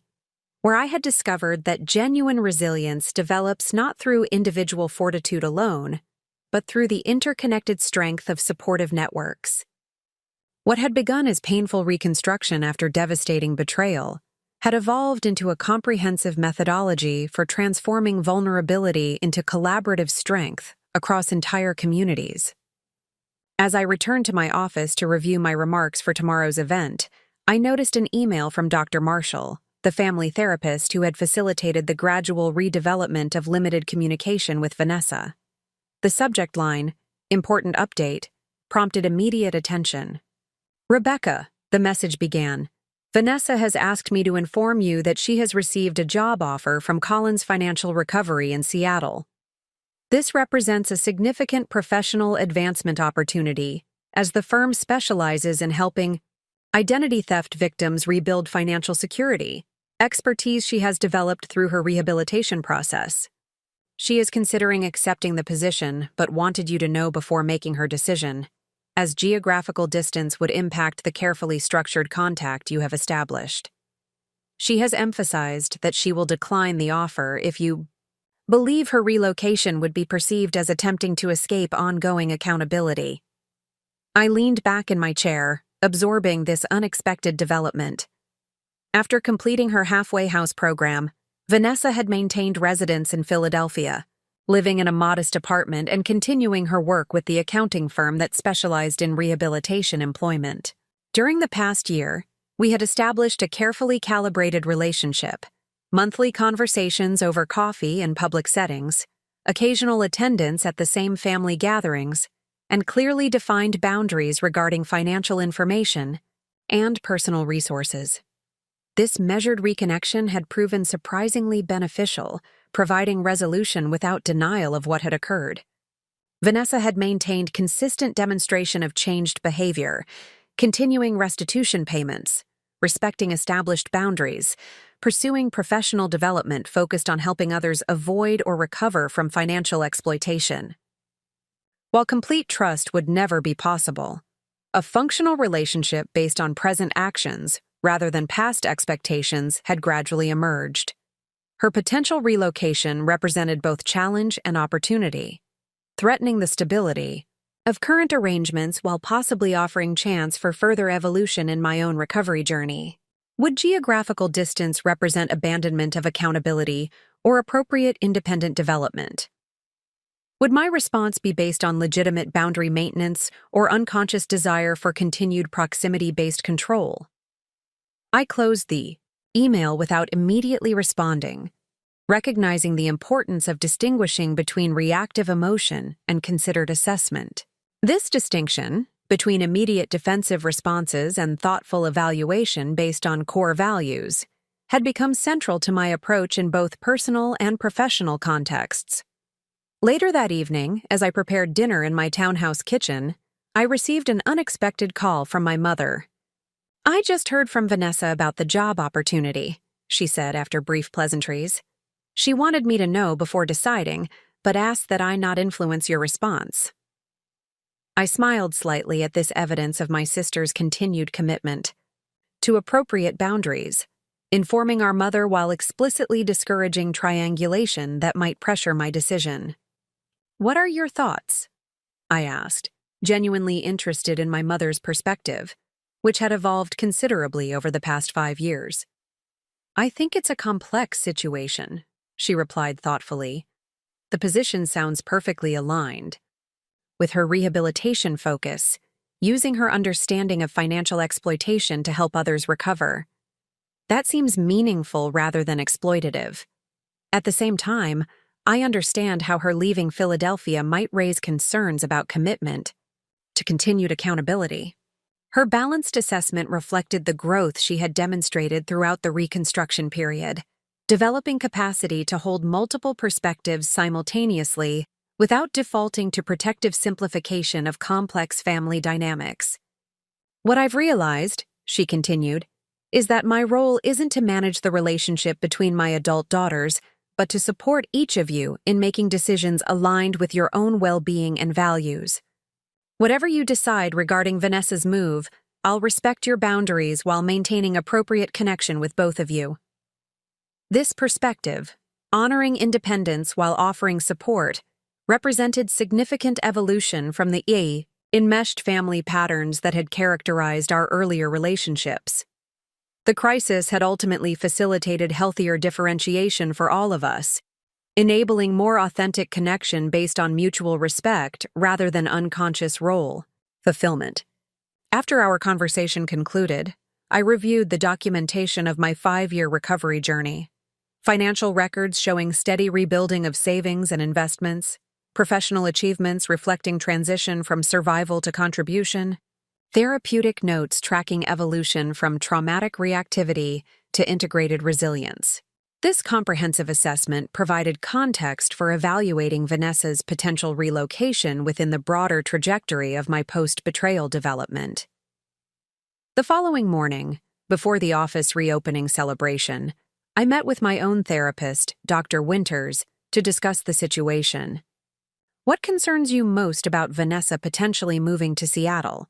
she asked after I outlined the circumstances. I considered this question carefully.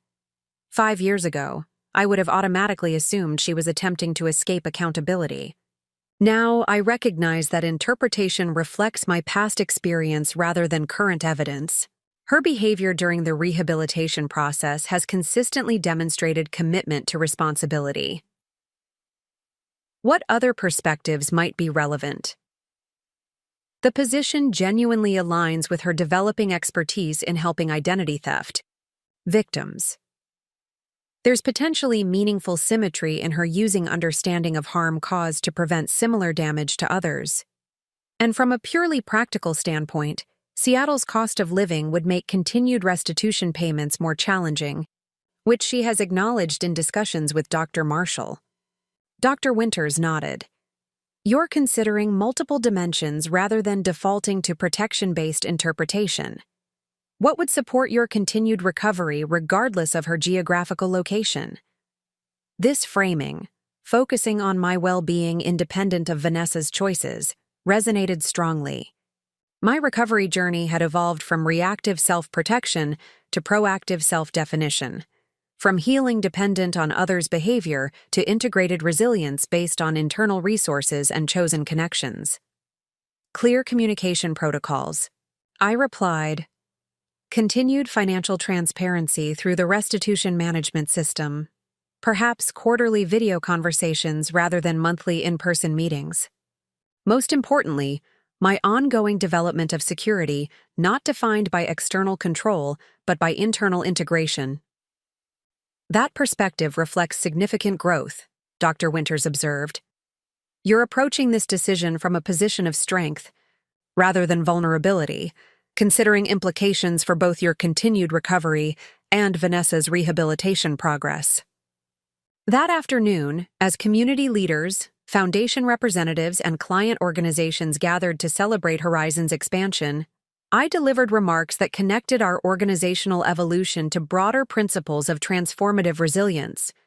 True resilience isn't about returning to previous states after disruption, I explained to the assembled guests. It's about integrating challenging experiences into more adaptive, purposeful systems. The organizations represented here today haven't merely survived financial setbacks. They've transformed those experiences into stronger mission delivery, more collaborative partnerships, and greater community impact. As I surveyed the gathering, nonprofit leaders whose organizations had implemented resilience frameworks developed from my personal recovery methodology, foundation directors who had adopted these approaches as funding criteria, community members benefiting from strengthened services, I experienced profound integration of personal and professional purpose. The betrayal that had once threatened to destroy my future had ultimately become the foundation for contributions extending far beyond my individual circumstances. Following the event, I returned to my office to compose a response to Vanessa regarding her potential relocation. After careful consideration, I wrote, "I've considered your job opportunity information and recognize this represents a significant professional development aligned with your rehabilitation focus. While geographical distance will necessitate adjustments to our current communication patterns, I believe appropriate accountability can be maintained through quarterly video conversations, continued financial transparency, and consistent demonstration of the responsibility you've shown during the past 3 years. Your decision should be based on legitimate professional development rather than concern about my perception of your commitment to ongoing restitution. I've reached a point in my recovery where my sense of security no longer depends on geographical proximity or direct observation of your choices. The structures we've established can be adapted to support both your continued rehabilitation and my ongoing well-being regardless of location. After sending the message, I felt unexpected lightness, recognition that my recovery had progressed beyond requiring external control to maintain inner security. This evolution represented perhaps the most significant aspect of post-betrayal: growth, the development of resilience based not on elimination of vulnerability, but on integration of experience into stronger, more flexible capacity for navigating complexity. 2 weeks later, after Vanessa had accepted the Seattle position and begun transition planning, we met for what would be our final in-person conversation before her relocation. We selected a small cafe equidistant from our respective residences, maintaining the neutral territory approach that had characterized our carefully structured reintroduction. "I want to express my appreciation for your response to this opportunity," Vanessa said after initial greetings. "I was prepared to decline if you felt it represented abandonment of accountability. 5 years ago, I might have interpreted it that way," I acknowledged. "The work we've both done, separately and through facilitated communication, has created capacity for more nuanced understanding. Your consistent demonstration of change behavior has established sufficient evidence for me to distinguish between escaping responsibility and appropriate professional development." Vanessa nodded, her expression reflecting the self-awareness that had gradually replaced former defensive reactivity. "The position involves developing financial recovery protocols, specifically for identity theft victims. The irony isn't lost on me that my understanding of harm caused might help prevent similar damage to others. There's potential meaning in that symmetry," I observed.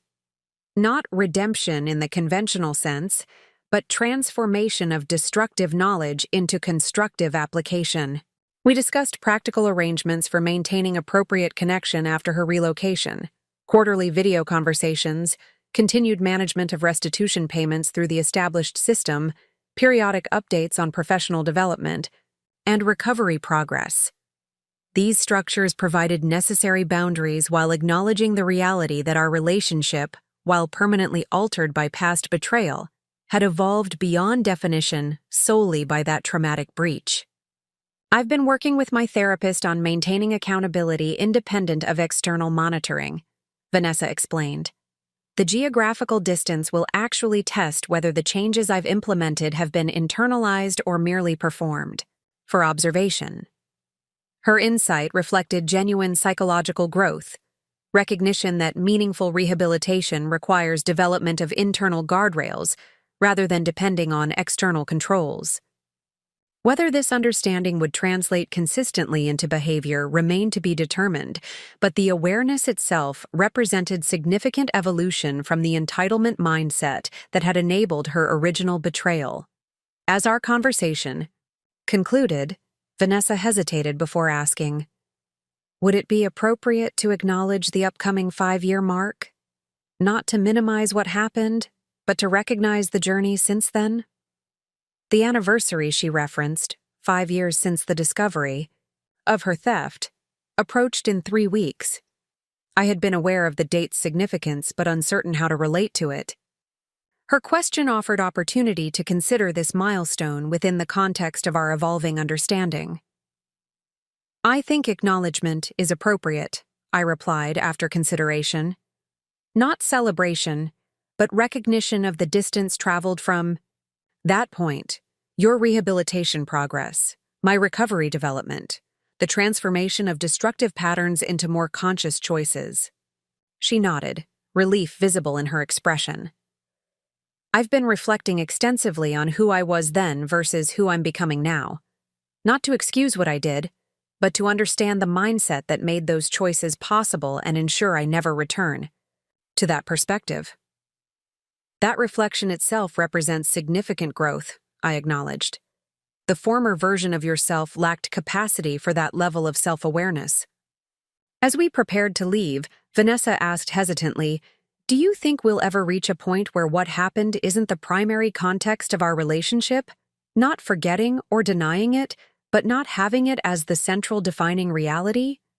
I considered this question carefully, recognizing its complexity. I don't think we'll ever have the type of relationship that might have existed without that betrayal. The breach created permanent alteration in what's possible between us. But I do think we can continue developing connection based on present choices rather than past actions, limited by appropriate boundaries, but not solely defined by historical harm. This perspective, neither minimizing traumatic impact nor remaining permanently anchored in victimhood, represented the integration I had achieved through conscious recovery work. The betrayal would always be part of our shared history, but it need not determine all future possibilities if consistent demonstration of changed behavior continued to build foundation for appropriately boundaried connection. 6 months after Vanessa's relocation to Seattle, I stood before the board of directors at Horizon, presenting our 3-year strategic plan. The vision I outlined expanded our resilience-building methodologies beyond individual organizations to ecosystem-level transformation, strengthening entire service sectors through aligned approaches to mission fulfillment and adaptive capacity. The organizations that create lasting community impact aren't necessarily those with the most resources, I explained, but those that have developed capacity to transform challenges into opportunities for mission advancement. This capacity emerges not through avoidance of vulnerability, but through its conscious integration into stronger, more adaptive systems. As the board unanimously approved the strategic direction, I experienced profound alignment between personal, journey, and professional purpose. The betrayal that had once threatened everything I had built had ultimately led to development of frameworks that now strengthened entire communities, transforming individual trauma into collective resilience. Through conscious integration of painful experience into purposeful contribution. Later that evening, I received the latest restitution notification. Vanessa's consistent monthly payment transferred from her new position in Seattle. While the financial restoration remained important, its significance had evolved beyond monetary value to represent evidence of continued commitment to responsibility, regardless of geographical proximity or external monitoring. 5 years after discovering my sister's devastating betrayal, I had rebuilt financial security exceeding what had existed before, not merely through accumulation of resources, but through development of resilience based on integrated purpose, rather than defensive protection. The professional success I had achieved surpassed previous aspirations, not just in conventional metrics, but in meaningful contribution aligned with authentic values. Most significantly, I had discovered that genuine recovery involves not just restoring what was lost, but transforming the experience of loss itself into source of wisdom, strength, and purpose that would have remained inaccessible without the journey through devastation to reconstruction. This transformation, from surviving betrayal to creating meaning beyond survival, represented the most valuable outcome of a process that had begun with what appeared to be irreparable destruction. As I reviewed final preparations for an upcoming national institute based on the resilience methodologies developed through my recovery journey, I reflected on the evolution from victim to guide, from trauma to transformation, from protective isolation to purposeful contribution.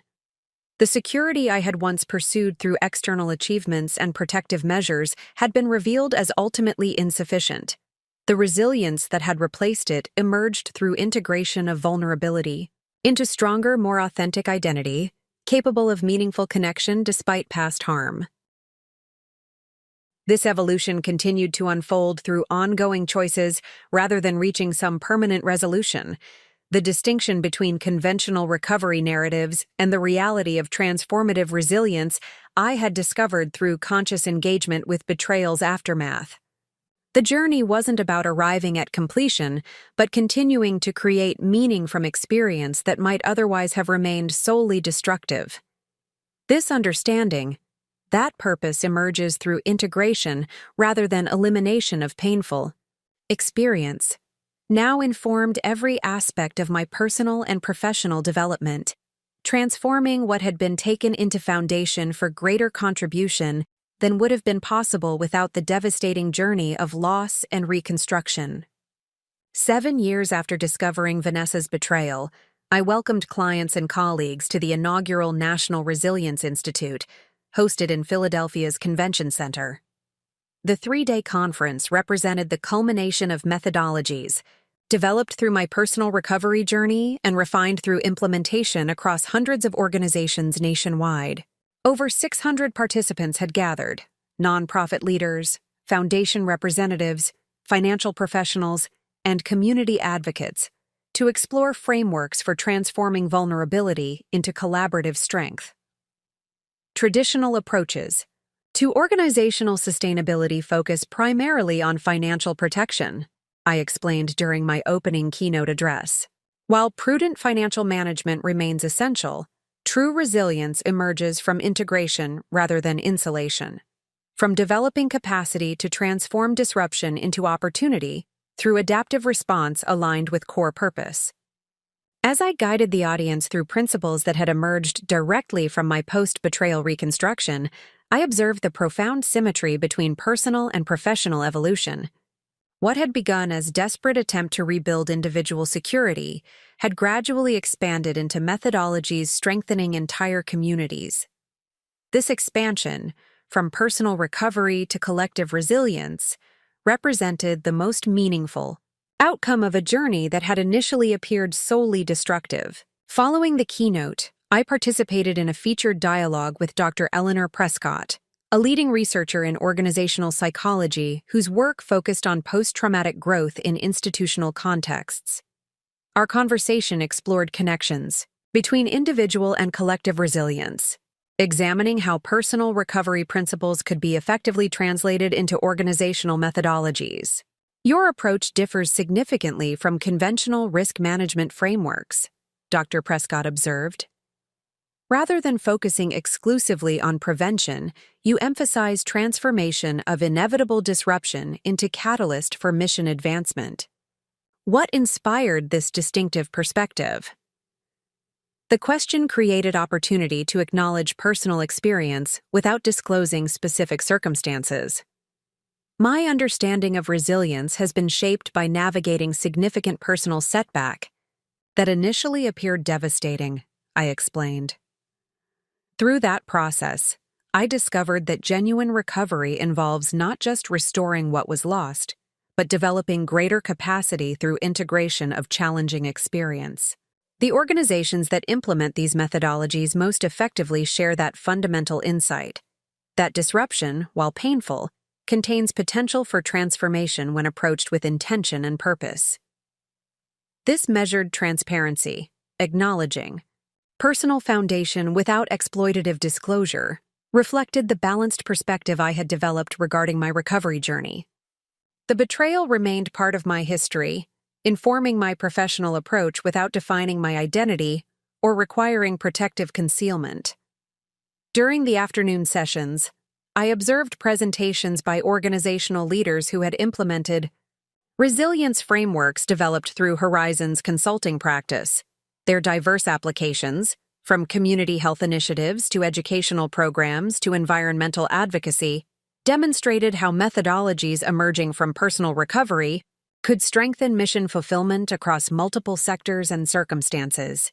The Institute's first day concluded with a reception where I encountered Marcus Reynolds, Executive Director of the National Foundation for Nonprofit Excellence, whose organization had recently adopted resilience-focused criteria for major funding initiatives.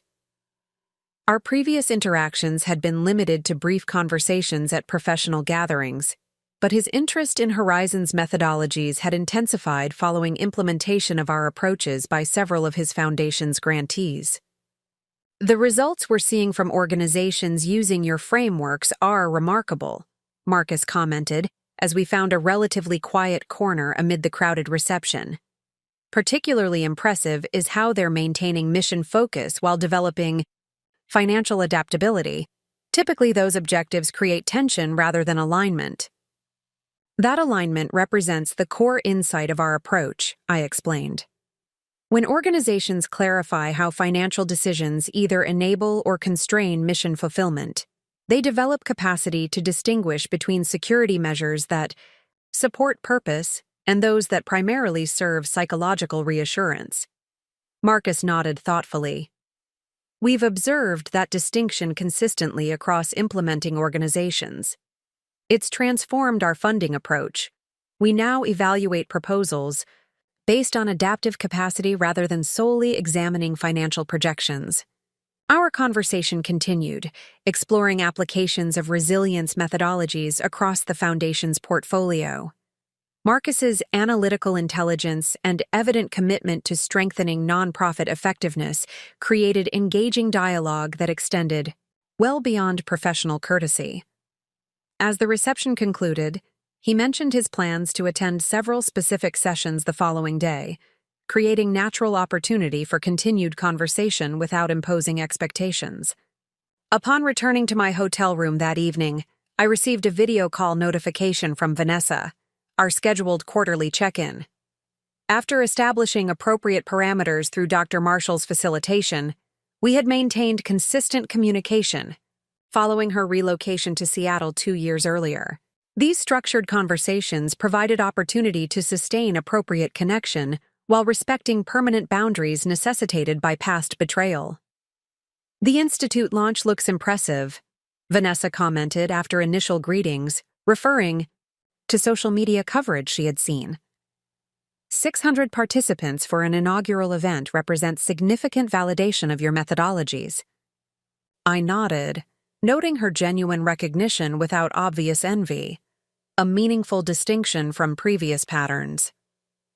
"The response has exceeded projections. Most encouraging is the diversity of participating organizations, from grassroots initiatives to national institutions representing multiple sectors and communities. I've been implementing similar principles in my work with identity theft recovery clients," she shared. "Not identical methodologies, obviously, but parallel insights about transformation rather than mere restoration, helping clients distinguish between security measures that enable purposeful engagement and those that primarily serve psychological protection." This application of recovery principles within her professional context represented appropriate integration of insights gained through rehabilitation. While the harm she had caused could never be erased, her development of expertise that benefited others facing similar violations demonstrated meaningful growth beyond performative remorse. Our conversation continued, covering her professional development at Collins Financial Recovery, where she had advanced to senior recovery specialist based on effectiveness with particularly complex identity theft cases. She maintained appropriate boundaries regarding personal information, respecting the limited nature of our relationship, while demonstrating continued commitment to rehabilitation through transparent communication and consistent restitution payments. Before concluding the call, Vanessa mentioned a development I hadn't anticipated. "I've been invited to contribute to a professional guidebook on identity theft recovery protocols," she explained. "The publishers are aware of my background, my complete background, and believe my perspective would strengthen the resource. I've declined to participate without your explicit approval, given that my expertise derives directly from harm I caused you." Her recognition of this ethical consideration, seeking permission rather than assuming entitlement to utilize experience gained through violation, demonstrated significant evolution from previous patterns. The request created complex considerations regarding appropriate boundaries between acknowledging rehabilitation progress and maintaining necessary accountability. "I appreciate your recognition of this consideration," I responded after thoughtful Pause. I need time to reflect on the implications before providing definitive response. What's your submission timeline? The initial outline isn't due for 6 weeks. There's no pressure for immediate decision. I wanted to raise the possibility for your consideration, rather than proceeding without explicit discussion. This approach, providing information without expectation of immediate accommodation, reflected continued growth in respecting appropriate boundaries. While complete trust could never be restored given the historical breach, her consistent demonstration of changed behavior provided foundation for measured evolution of limited relationship focused on present choices rather than permanently defined by past actions. After concluding the call, I considered the request within broader context of my 7-year recovery journey.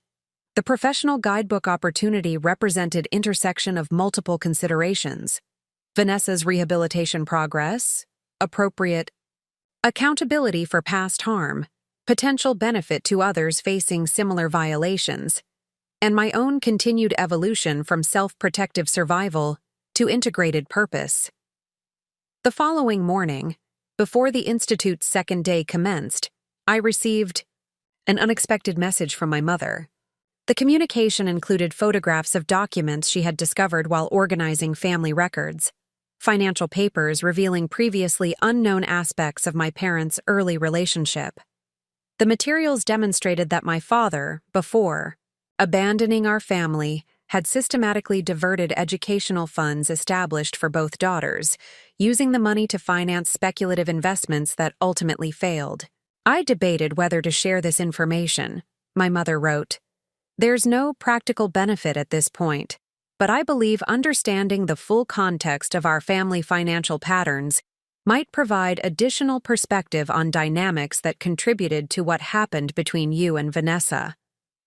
This doesn't excuse her actions, but may help explain how intergenerational patterns established foundations for both your hyper-responsibility and her sense of entitlement." This revelation created unexpected context for family dynamics that had shaped both my sister's destructive choices and my response to their devastating impact.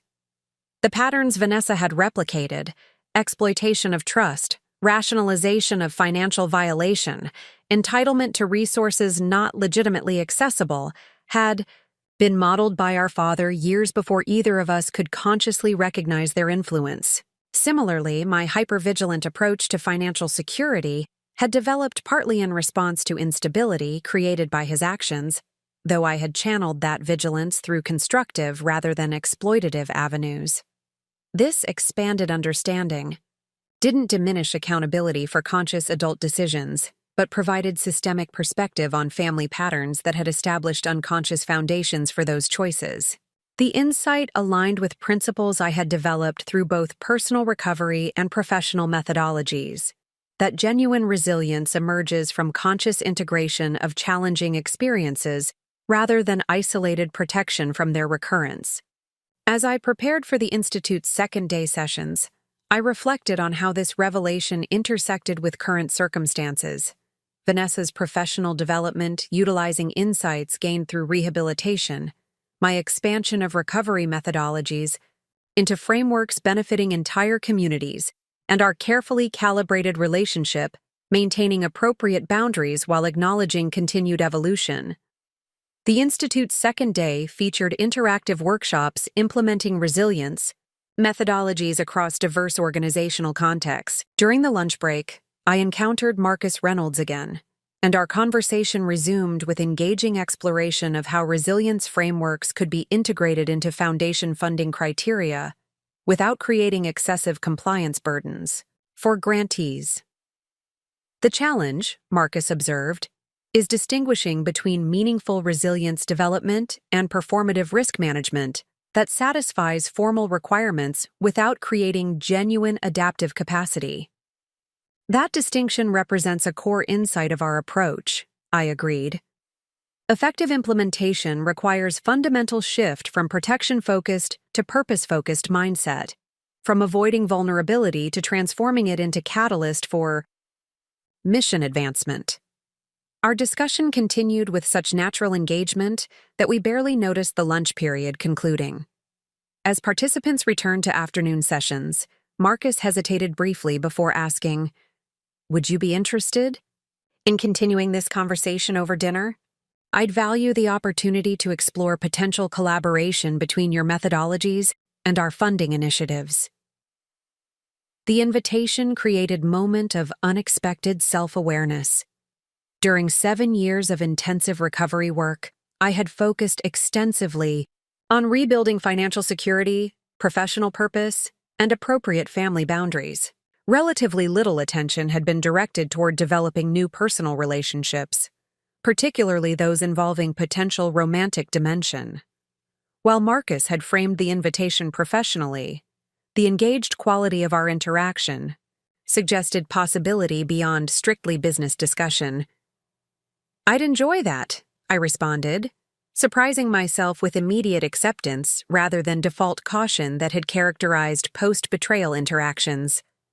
"There's a restaurant near the convention center that would provide appropriate setting for continued conversation." This spontaneous openness to potential connection represented significant evolution in my recovery journey, from hypervigilant self-protection to measured engagement based on present circumstances rather than past trauma. The capacity to distinguish between legitimate vulnerabilities requiring awareness and defensive isolation, preventing meaningful connection, demonstrated integration I had achieved through consistent recovery work. During the Institute's afternoon sessions, I participated in a panel discussion examining connections between individual and organizational resilience. When asked about transferring personal recovery principles to institutional contexts, I shared insights that had emerged through my journey without disclosing specific circumstances. Effective resilience development requires distinguishing between protective measures that enable purposeful engagement and those that primarily serve psychological reassurance, I explained. This distinction proves equally relevant for individuals navigating personal setbacks and organizations addressing operational disruptions. The goal isn't elimination of vulnerability, but its transformation into foundation for authentic strength and meaningful contribution. This perspective, emerging directly from post-betrayal reconstruction, had become core principle of methodologies now strengthening hundreds of organizations nationwide. The expansion from personal survival to collective resilience represented the most meaningful outcome of a journey that had initially appeared solely destructive. Transformation of individual trauma into frameworks benefiting entire communities through conscious integration of challenging experience. That evening, dinner with Marcus evolved into engaging exploration of potential collaboration between Horizon's methodologies and his foundation's funding initiatives. His thoughtful analysis and evident commitment to strengthening nonprofit effectiveness created natural connection that gradually expanded beyond professional discussion to include personal background, values, and aspirations. "What initially attracted me to your approach," he shared, "was its integration of technical expertise with fundamental purpose. Most financial consultants address operational mechanics without connecting to organizational mission.